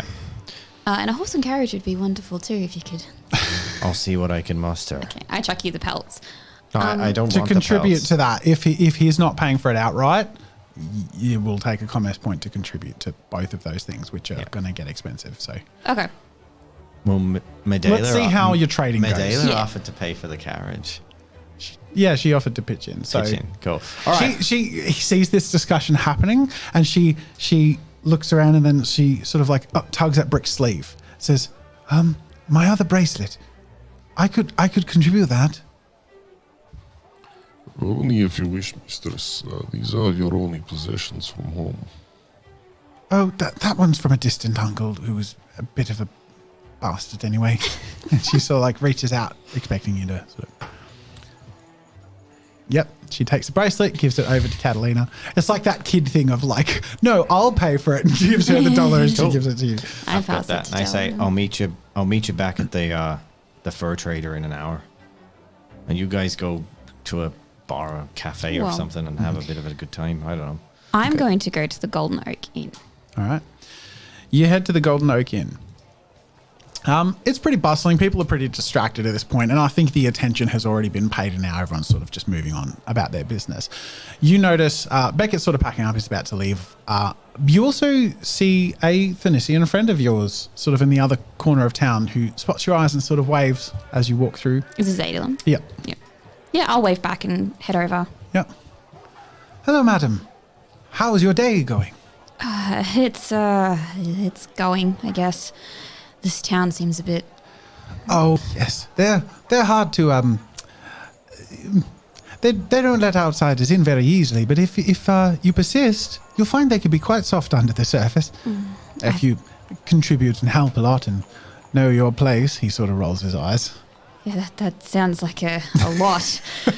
We don't intend to stay for much longer, to be frank with you. Before you go, I would speak with you about something quite pressing. Must we meet in private or? He nods, like, quietly. Okay. The inn, perhaps? Sure. Is it urgent? If you're leaving today or tomorrow, then yes. I have one thing to attend to. I will meet you there. Very shortly. well. I look forward to sitting with you. He sort of heads off and goes to reserve a table. Great. I'll go talk to Beckett then. And he's, tying up his thing, and he's got this gorgeous horse that is, like, taking out from the ties. Like, you've seen some incredible sort of messaging horses, and this is one of the finest you've ever seen. And you remember him bragging about his reputation. There's a reason he's so smarmy. It's clear that he's one of the better messengers out there. So he's tying up and is about to jump on his Yep, horse. I'll And grab his attention. Say, Beckett. Hey. He sort of double takes. It's like, you're the Thanisian lady I hit on the other night. Oh, where's your husband? Away. Yep. Ah. So like, I super do play that. 'Cause, like, what are you talking about? Takes wedding ring off. I mean, I'm still on my break. If you're, I actually just came to inquire about something. You were coming into town yesterday. You were in quite of a hurry. I was just wondering what was going on. It's a beautiful horse you have, by the way. Give it a pat. His name is the Brick. horse, its ears sort of like pull back and it sort of like snakes its head at you. It's not one to be reached out to and pat Sure. like some common, Even the horse is an arsehole. Yeah. Beckett's like, whoa, Missy. Essentially, you're like, sorry, she doesn't take kindly to be being patted by strangers. Not a lot of I'm people. afraid, given my duties, unless it's a message for you directly, there's not much I can disclose, but I would advise you against returning to Felton. I'm afraid that's all I can say without stepping in hot water. For some time, or I'd say full stop, personally. right. I'll have to return there, of course. In fact, in about 3 days' time. But until such time, I would be avoiding it if I were any other person. Okay. I've said too much. Enjoy Iron Edge and the hospitable places in Greydale. I appreciate it. Thank you. He nods, jumps on the horse. If you ever change your mind, I'll be back in 4 days for a quickie. And he winks and I won't. And I'll head over to the other. he inn. slows down and says, well, not too quickie. And then and the horse like briskly bolts off. Oh my god. I love this guy. Why isn't he hitting on me? The Golden Oak Inn is, it's approaching lunchtime. It's got a wonderful reputation, and the people shouting off in the distance. I love that. Adeline is sitting in there just like with a couple of glasses of wine and a small plate of food to share. It's clearly all he can afford, but he's trying to be a good host. Mm-hmm. You can tell he's a little anxious being in this place. It's emptying his pocket a little bit, but he really wants to just, sit down with you and put any discomfort out of the way. Sure. And you can tell as you sit down, it's a Phoenician wine. It smells like home. Oh. I sit down, swirl it and give it a big sniff, and I'm just like, just reminds me of home. From the northern vineyards, if I'm not too mistaken. Yes, absolutely. Gorgeous hills. I should like to return to home at some point. I'm afraid I have something to share with you that I would not share with anyone else. I kind of look around and lean in a bit. And My problem is, it comes from. It is a knowledge and something I must and I'm obligated to share with our homeland that I'm out of my place for knowing because I have been stepping outside of my role. You see, some of the children in this town, they don't get an education. You can see shame wash over him. And I couldn't bear to leave, especially some without a home, to not know how to write and read, not know of the things and the beauty around the world that they should never be familiar with. And though I know it is not my place, this town is one forgotten to the Phoenician creed. So I had taken it upon myself to educate some of the children. And he seems like he's pushing through a lot of shame to say this. okay, so he's clearly embarrassed that Yes. he's saying this. Yeah, okay, yeah. This is the equivalent of if Yeah. you were confessing that you play music. Yeah. And it is not his role to know things and teach them, especially to outsiders. So this is very wrong. You probably feel a great sense of baggage and discomfort because of the very strict upbringing and gender roles you were raised with. So it seems like he's getting through this to get to something important. Mm-hmm. I only share this with you because of the tumult in these lands at this time. And he's speaking quite low in such a way that the noise and the music of the inn is ensuring that your conversation is only between you two. There is a child, 8 years old, very young. She can use magic. He sort of says in whispered breath. Mm-hmm. Water flowing in any direction she chooses. It's glorious. She has no control over it, but if she were to be known and without a family to protect her, I'm afraid of what might happen, what she might be committed to. And unless she, of course, declares loyalty to the King of Flames, I'm afraid there's no way that she could be helped. But I sit with you to tell you this, to ask you if there's anything I could do to protect her, something I should know. I know it's not my place. I know at this point he's almost begging, but it's like, if there is any knowledge you have about this sort of thing or a place she could go, perhaps I could help. Perhaps she could be safe from this war over souls. Mm-hmm. All right, I'm going to put my hand on his arm and say, I understand your plight. While I cannot express too much of my emotions or about what's been going on, I can say that it is tough. It is very tough for all of us right now. The girl is unique and rare, and I do fear for her safety as much as you do too. We have encountered others. His eyes light up. Who? How many? And I kind of look around and make sure no one's listening. Similar, unique, different.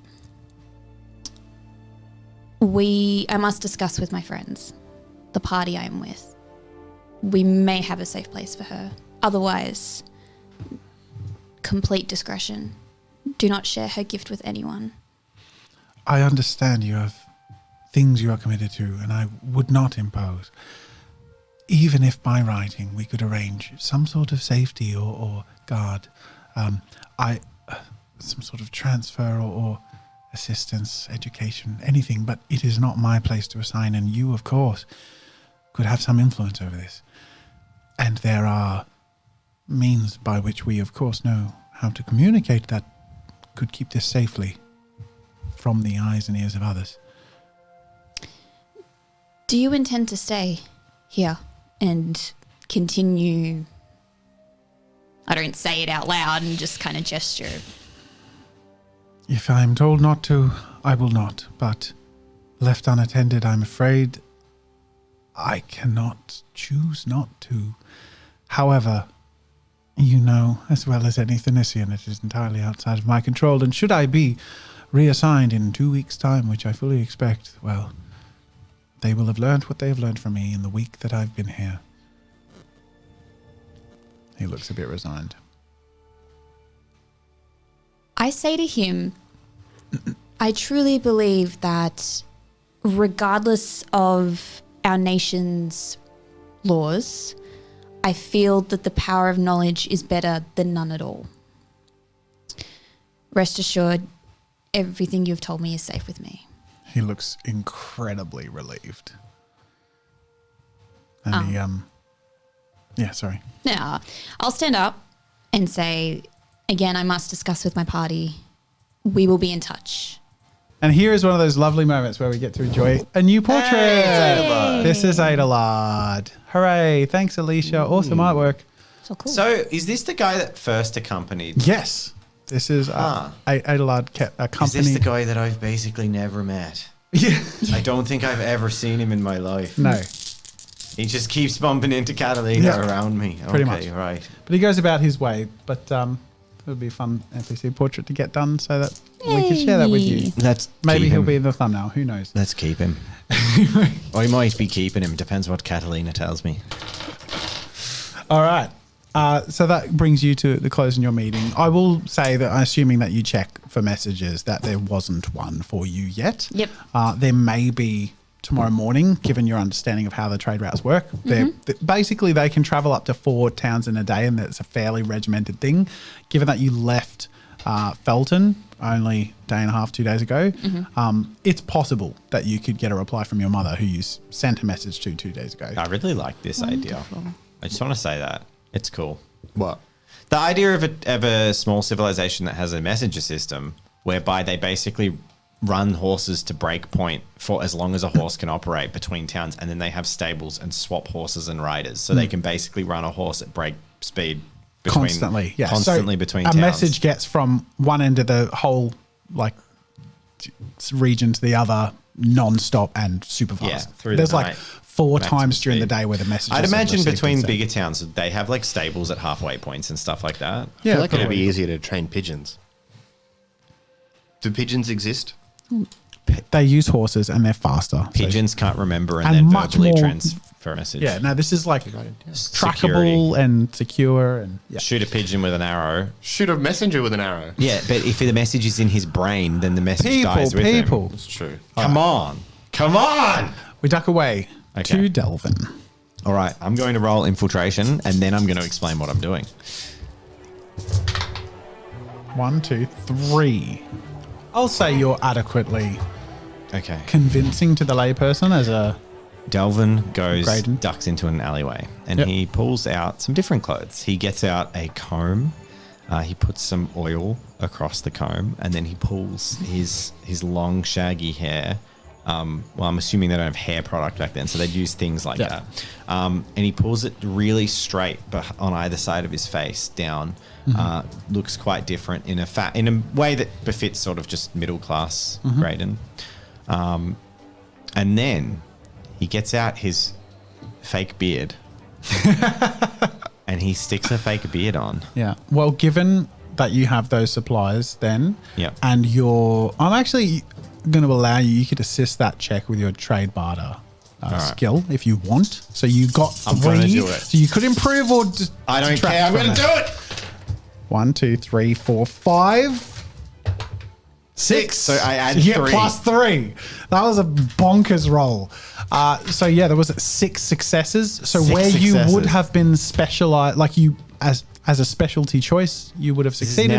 This is now a like extremely hard to even see. you are bars. imperceptibly I even apply a makeup. middle class Graydon. I put in some makeups and kind of changed a bit of the skin tone, a bit of the tint out of my face. And like, it is crazy. I pull out a little mirror, a little polished mirror, and decorate myself.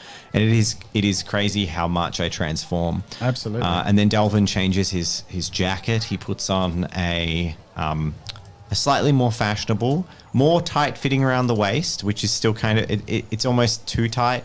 And his sleeves are very, very puffy, but it's more like a big shirt, that white cloth that is puffing out rather than a big doublet. Yep. And then he enters back into the marketplace and heads. No one recognizes you from before.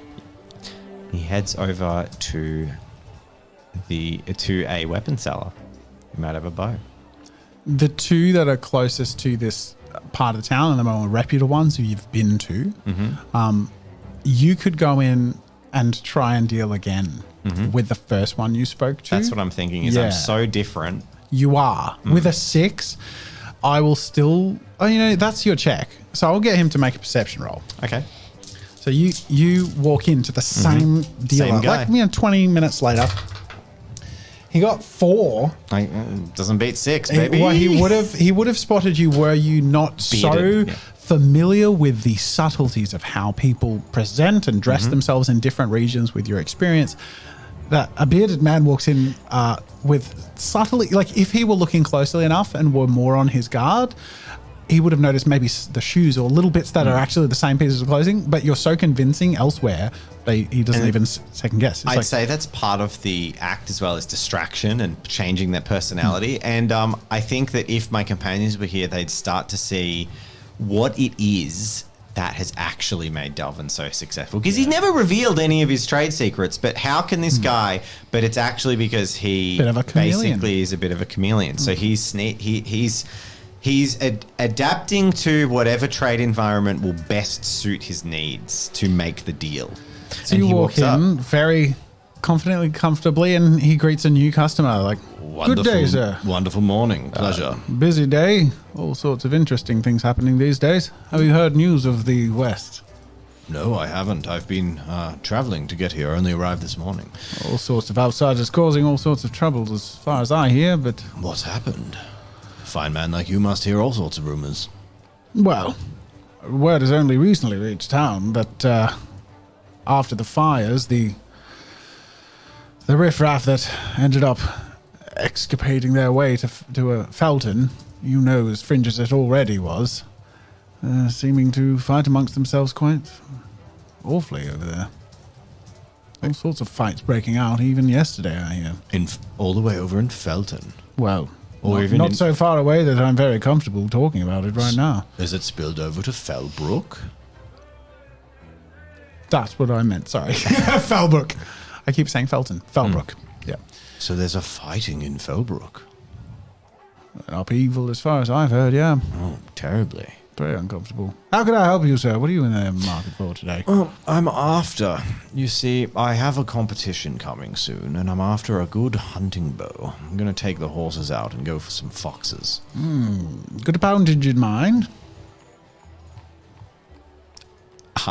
What did Lilith give us specifications? You know the... Yeah. I so give you 100 relay the whatever. Yeah. sentence. Oh, we've got plenty of those. And he pulls out an assortment. Now make sure you get me something nice. I don't want to embarrass the gents at the club. I'm going to allow... Embarrass myself in front of the gents. I'm going to allow your check to, like, basically account for... Like, it's infiltration, so he's serving someone he wants to sell to. Okay. And he just gives you completely normal prices, a Yep. third of what they were when you first were in here, and brings out a few options. One of which is an upgrade from the one Lilith had. Seems even more nicely carved and well maintained, but ready for action. So it says, I might suggest this one. Very capable, but also not so ugly that you can't hang it off a shelf if you want to.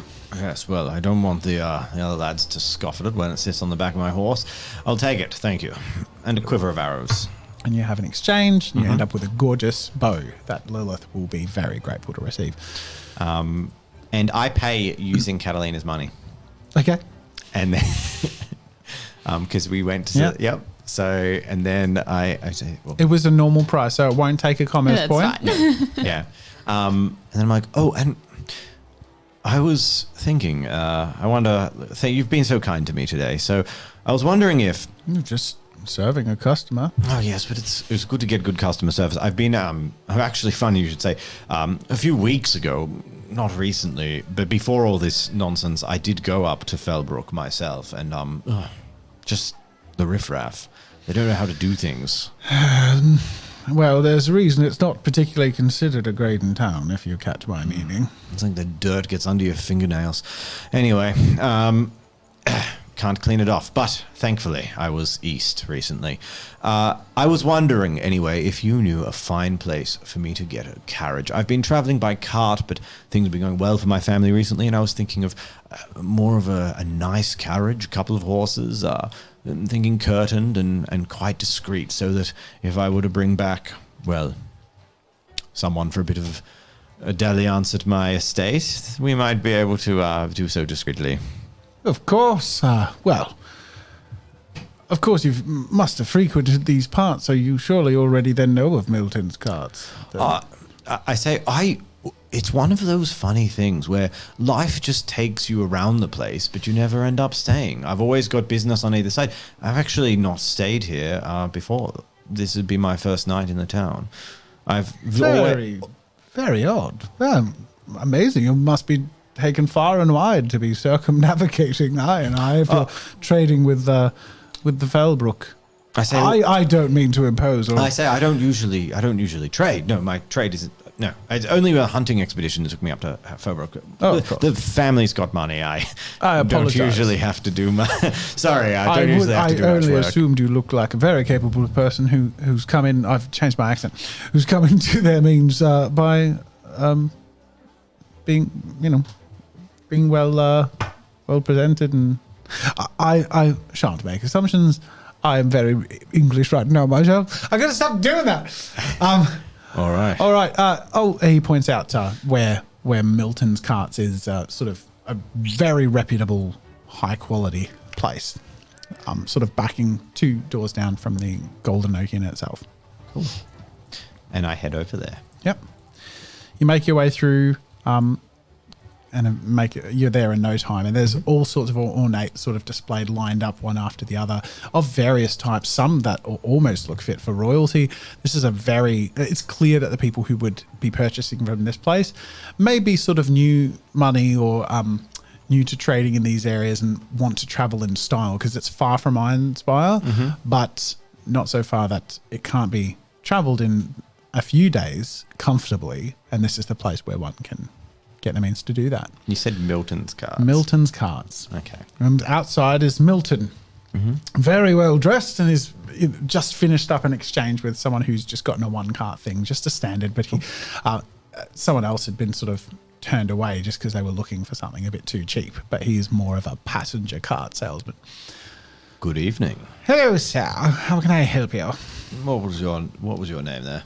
Oh, that would be Milton, of course. Oh, the Milton. My name is Francel. Pleasure. Welcome, Francel. I haven't met you before. How did you get here, if not in a glorious cart? You must be missing one. Unfortunately, I didn't come in such a wonderful cart.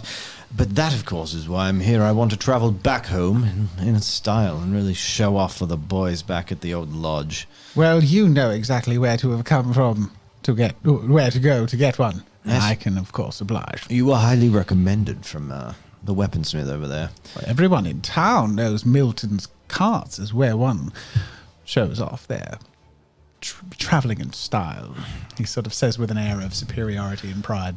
Well, I'm after a medium-sized cart so that I could entertain guests in the back, or maybe 6-seater, and pulled by 2 horses. Right. I'm going to make a destiny roll just to sort of get a gauge just for what stock and prices. 17. So pretty much everything you could have wanted fitting perfectly. You have a few options. You get one that could be a little more open air. You get some that are enclosed and protected, even slightly reinforced. Some that are much more ornate, and some that are much more practical but still fancy. I want to go for fancy enough, but not so fancy. To draw too much attention. So enough that people would assume well-to-do and leave them alone to a degree, but not enough that people would go, ooh, like a little higher than poor. Yeah, just nice. Quite a nice card. And good, trimming, black, with a bit of red curtains to conceal the inside, but not the king's cart sort of thing. All right, I'm going to say you have two options. One more expensive one, really ornate, gorgeously reinforced, and could fit 6 people comfortably, but is driven externally. Someone has to sit out in the open, drive from the sort of front top. Otherwise, there's one that's also sort of a little more. I want that one. Yeah. I want the first one. You get the first one. I want the one where you drive it from the outside and it looks all right. Yeah, that's what I'm after. Cool. So you get the fancy schmancy one. Could fit. It's got like 2 rows with like 3 comfortable seats and sort of some compartments and this and that. It's very modern. This is like the Rolls Royce. And very opulent and comfortable. Yeah, Delvin Very likes comfortable. that. You could sleep. You could sleep down on one of the row of 3 and have a good night's sleep. Now, of course, this is expensive. Yeah. What's it going to do to me? What's it going to cost me? I'm going to say you're going to have to lose a commerce point after. After buying it. Yeah. Okay. You do have Medeiros. Well, You do. I would like to go through the position of purchasing. Yeah. And I'd like to say, so go through all the stuff, and I'd like to say I'm leaving tomorrow. Oh, I'm leaving tomorrow, and I'd like it ready for them. And Of course, I can make arrangements if you're needing horses. I have some fine carriage horses that will be very long lasting and be able to adequately and comfortably pull this. You will need 2. I would like them to. I will have that arranged, and I will bring payment tomorrow.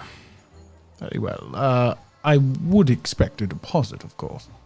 Well, These How arrangements don't make themselves. of course. Well, how about this? I picked this up. Do I get the catch that he's also a little bit racist? Like, does he have the vibe of the snooties? The vibe of the snoot. Yeah, I'm going to say Okay. yeah. I pull out of a piece. He doesn't really Medeiros sell much bracelet. to- Yep. And of gold. That is Phelan gold. How did you get your hands on one of those? And not raw Phelan gold. This is refined jewelry, sir. Well, you see, when misfortune strikes some, those in good positions are fit to pick up the choice pieces. See, say no more. I won't ask about a gentleman's dealings. But this will serve finally as a deposit. I'll have it valued and deduct that, of course, from the final price and bring the paperwork, of course, to back that up. Wait, Sir, it is a he will pleasure. bring the pay. Or I'm meant to. He's going to get it evaluated, yeah. and he presents himself as very trustworthy, and he has a real reputation to uphold here. So he's got enough at stake that you trust that he's going to be doing that by the books. Excellent. Holds out his hand, shakes it, says, "I shall see you tomorrow morning, Look forward prepped to and ready to go." it. Wonderful. Good. And then I head off. Yep. I head out into an alleyway. I take my beard off. I pack the disguise away, Yeah. and then I meet up with you guys at the tavern. And I just look greasier because there's still grease in my hair. I re-mess it up, but it still looks a bit gross. In fact, I'm going to put a hat on, even if I have to buy one from one of the like cheaper, dodgy merchants that may be getting pushed out of town and aren't in the cabal. Maybe even the fur trader. I just want to pick up like a dorky hat, a little deer stalker thing. Put that on. Is that Great. okay? Yeah. No one bothers. And then No. I head into the tavern. All right. Hey. The Golden Oak. Yeah, Golden Oak. Do I see Catalina and Brick? Catalina will have been sort of packing up and heading out and, or, around the doorway, I'm assuming. By this point in time, you'll have sat down with Adeline, who has then sort of wandered off and said he'll be in touch and Yep. is eager to hear back from you, but asks where you expect to be going so he knows where to send messages. Yeah, I give him all of that information. Okay, That's great. fine. So he expects to be in touch with you. Cool. Great. All right. Brick and Medela. I would have been doing whatever she wanted to do. She would have been... Within I'm reason. gonna roll a destiny dice for how peaceably you both can travel. 18. Okay. Nailed it. No, lucky, because this could go sour if she picks the wrong bowl of stew to take a spoon from. But it so happens that, let's say with a group chat beforehand, it's been laid out as to where people are less sneery, and there seems to be a cluster of less prestigious trading carts and whatnot, some shops a little further to the outside that you find yourself both wandering to, where people are a little more friendly. Prices seem to be higher from some people who look a little like awkward, but aren't causing any trouble or making any nonsense, and a few very friendly traders are very amused by this incredibly enthusiastic little girl who's brimming with joy and glee. She's pulling you around and trying things on and putting some things on your head to be like, look at how silly you look with this on. It's so funny. So she's delighted. And she actually suggests that perhaps we should find something as a backup if you lose your glasses again. I do not expect we'll find anything that would be sufficient. It is made of the best Phelan glass, and we know how these people are with us. Of course, but if you're so clumsy as to misplace them again, at least we could have a backup. We can try, mistress. I'm going to make a destiny roll to see how that might play out. 4. You do not find anything remotely capable, but she does bring like some odd shaded glasses that look a bit dorky to your attention and sort of like jokingly gets you to try them on. How is Brick feeling about the marketplace and the general tone and activities? Brick is feeling on edge. I'm going to turn off The voice modulator so I can talk normally. Brick is on edge from the events that happened that morning. So if anything, he's trying to be more perceptive, a bit more imposing to those around him when possible, just to try and ward off any wrongdoings. Yep. Which you adequately wear off. People seem pretty scared of you. Good. And actually, to be honest, people seem to be much softer in general when they just notice the absolutely unguarded joy and curiosity in this young girl. Yeah. Some people seem to be sort of like even a little embarrassed about their way of thinking and open up a bit more over time. Eventually, the party sort of end up back together. Cool. All right. I walk in. Good day to you. Sorry. It was just... anyway, how are you going? Yeah. Okay. Did you manage to get what we needed? I did indeed. And then I'm guessing I have like a bag, like a linen bag, and I just pull it up and there's a very nice bow inside. And I went and bought a cart for tomorrow. Wonderful. Thank you, Medela. Your gold came in very handy to get that. Does the cart come with horses? I got horses too, 2 of the finest. Good. I'm happy to have contributed. You'll This love should it. be far more fun than walking all day. It And- was dreary. Not only that, but I made sure to get a cart we can all fit in, including Brick. It's nice and roomy, but it's also got curtains, so we can be a bit more discreet. And when we move into town, we don't have to have those who are a bit more obvious showing up and being noticed. We don't want these, sour receptions everywhere we go. Medela's clapping gleefully. She's got some souvenirs. She's got like a little IRONSPIRE statue. I don't know. Just maybe not. But I was joking.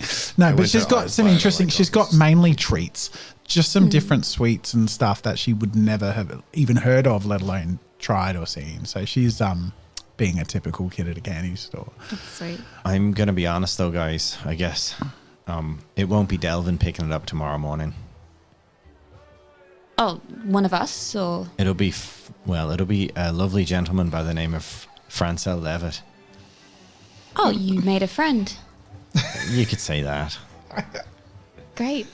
Well, a carriage is a carriage. I'm not going to complain. I also have information to share. I ran into Beckett. Oh, who's Beckett? Back at the other town. What? Started the party. What? He thinks you're my husband. I'm going to be honest, Catalina. I don't really remember much of that night. Never mind. He is a messenger. He disclosed to me that perhaps we should not return back to Fellbrook? Fellbrook. What a Fellbrook. He could not share much more than that with me, but I think that from what I picked up as well, it seems like the people here think the people in Fellbrook are revolting, and they might actually be living up to their name. perhaps. It is not in our journey, so I have no concern, but anyway, there's a more pressing issue. Oh? I kind of lean into the table a little bit and say, I have information that there is a child similar to... I can't remember his Eden? name. Eden. Similar to Eden. In this town? Precisely. And their parents? There are none. What more do you know about them? Not much, aside from... I kind of look around, I'm like, I don't want to disclose too much here. The matter of the fact is, my friend, Thanisian, is doing some teaching, I suppose. Can I make a general knowledge check Yep. about what I know, obviously, about Thanisian males and teaching? Yep. I'd say Well, I said challenge of a- friend, I didn't say male. Yeah, yeah. That's true. That is true. So But- the role is irrelevant. Sure. That's fair. Okay. What do you suppose we should do? I don't know. You've given me basically no information. We should find her and talk to her. Well, I don't know the gender because you haven't told me. Yeah. We should find. You would him and assume talk it's to him. a girl who shared this information, I would say. Okay. So let's find out. Is it worth us taking that risk or, What risk? well, meeting them? If we start associating ourselves with all these people, I'm worried it's going to get caught up. With what? I don't want to stick out like a sore thumb, You already do. I suppose. Do you understand?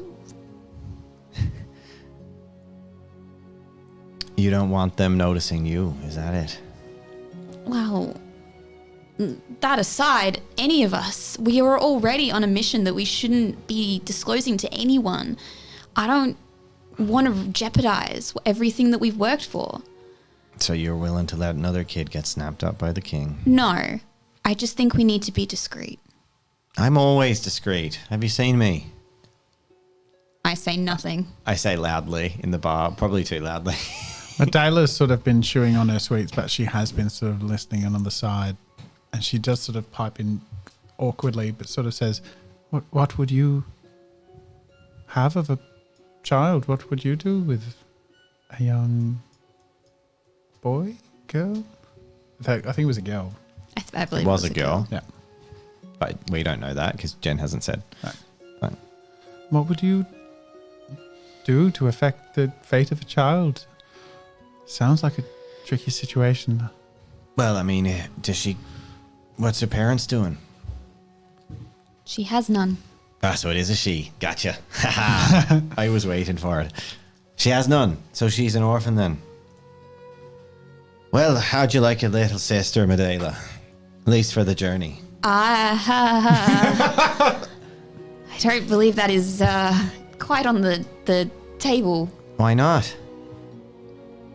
Again, I kind of like pull closer to you and away from Adela. I'm like, I don't think we should get any more kids involved Why not? because they're children. So, what's a child if not a little adult, but less bitter? We are crossing towns that are getting set aflame. Yeah, I behind like us. that quote. What's a child, but an adult less bitter? Anyway, sorry. It was good. Do you really think that they're safer with us? Yes, than being an orphan on the streets of this shithole. My thoughts were that perhaps we could try and send them to the Barrows somehow. To the barrows. From here, maybe it worked for Eden. I hope. I mean, we haven't heard word. Of course, I understand that that's incredibly difficult to ask of a child that has no parent. I don't know, they might be into it. They might be like, hell yes, someone gives a shit. Why don't we go talk to her?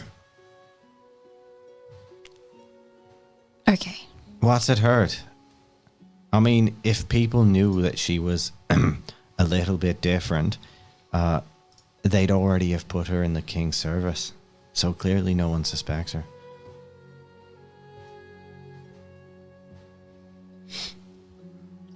Okay. And what's more normal than two kids playing together? And I nudge Medela. I'm like, we've got an easy in for a brief conversation at least. You know you haven't been talking so long that Adeline wouldn't be too far away. All right. I will. Oh dear. I will go grab him. You walk out. You actually see him at the other end of the market. He's heading back towards his residence. He may have stopped for a little, a breath and a bite to eat and a view of the, listen to the music. Yep. Do you guys come with me? Sure.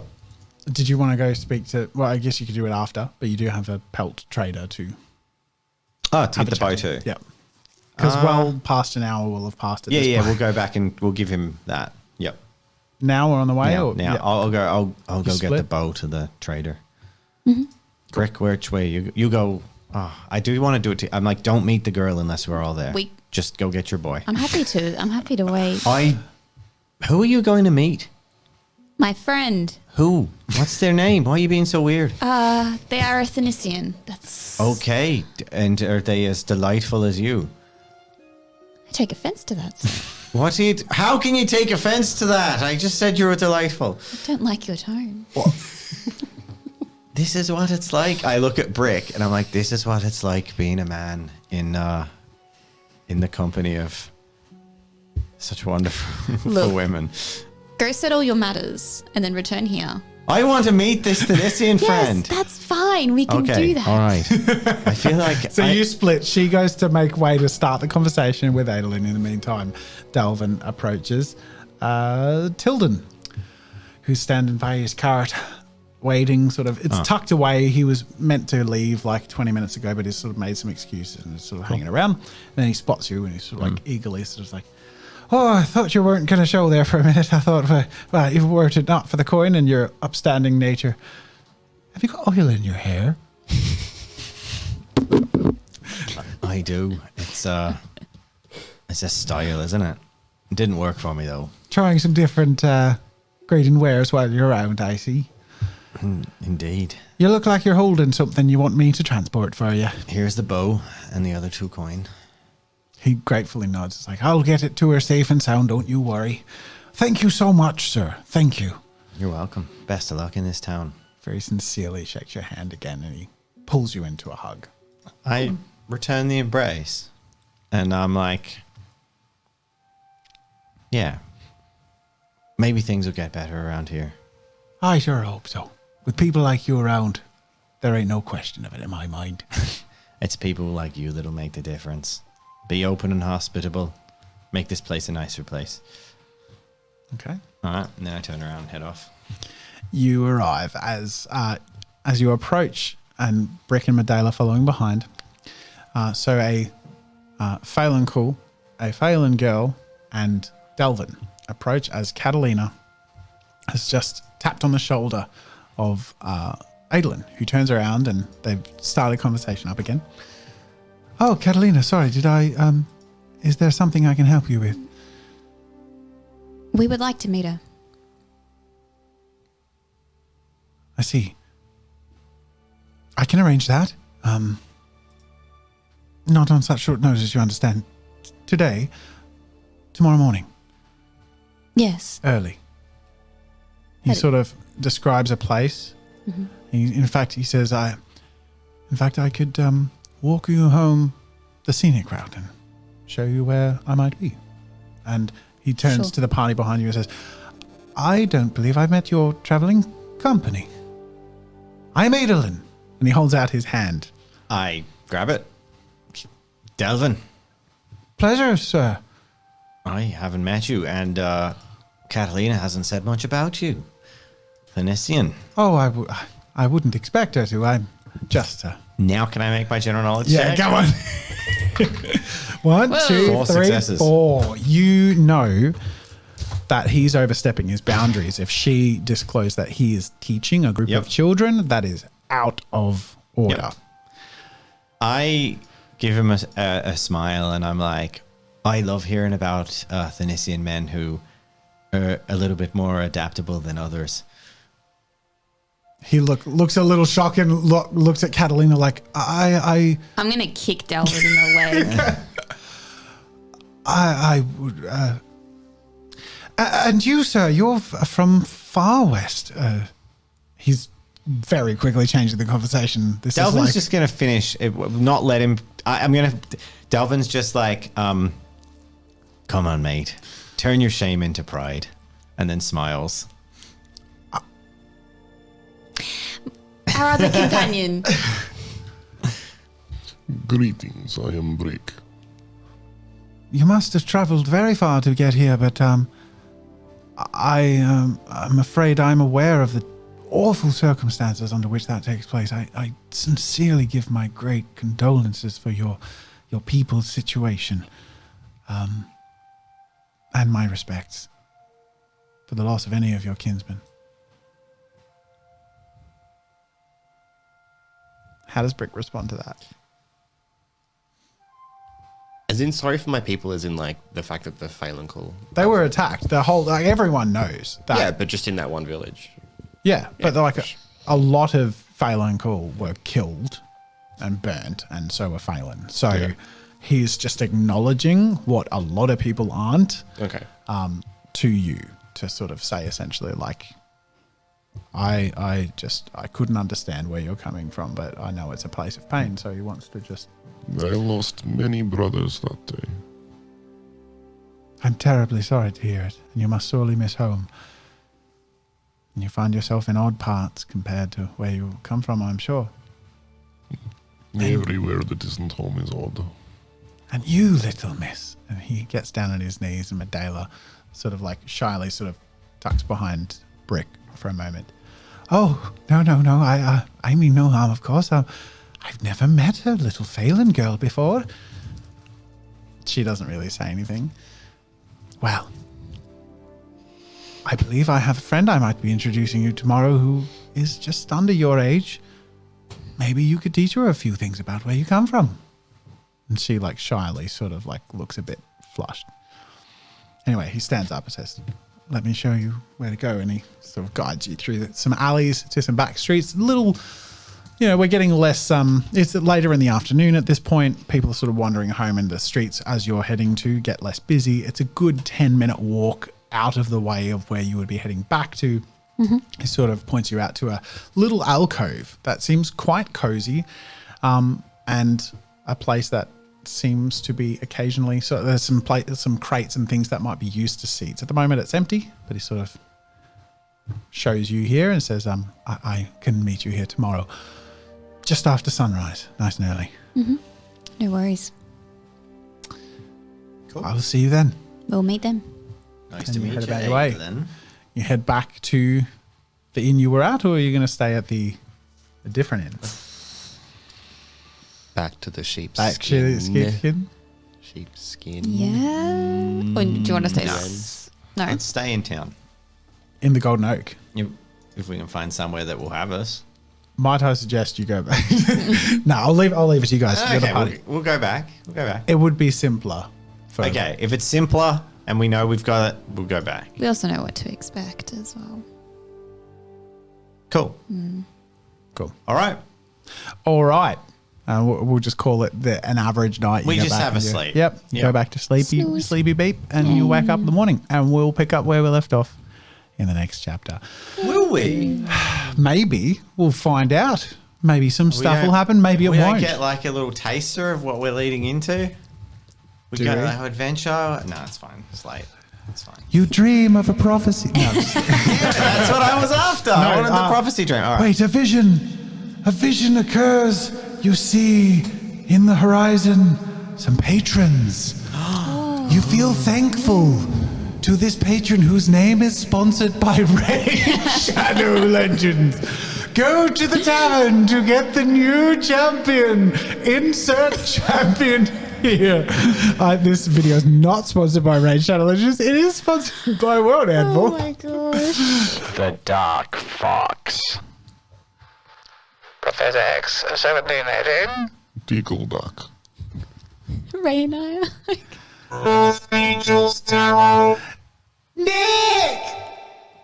AJ Macy. Thanks, everyone. Delightful. Thank you. Or as we might also say, domo arigato. on behalf of Mr. Roboto. Okay. Thank you all so much for your support. We'll see you all in the next chapter. And we'll see our patrons in our after party. See you later. Bye.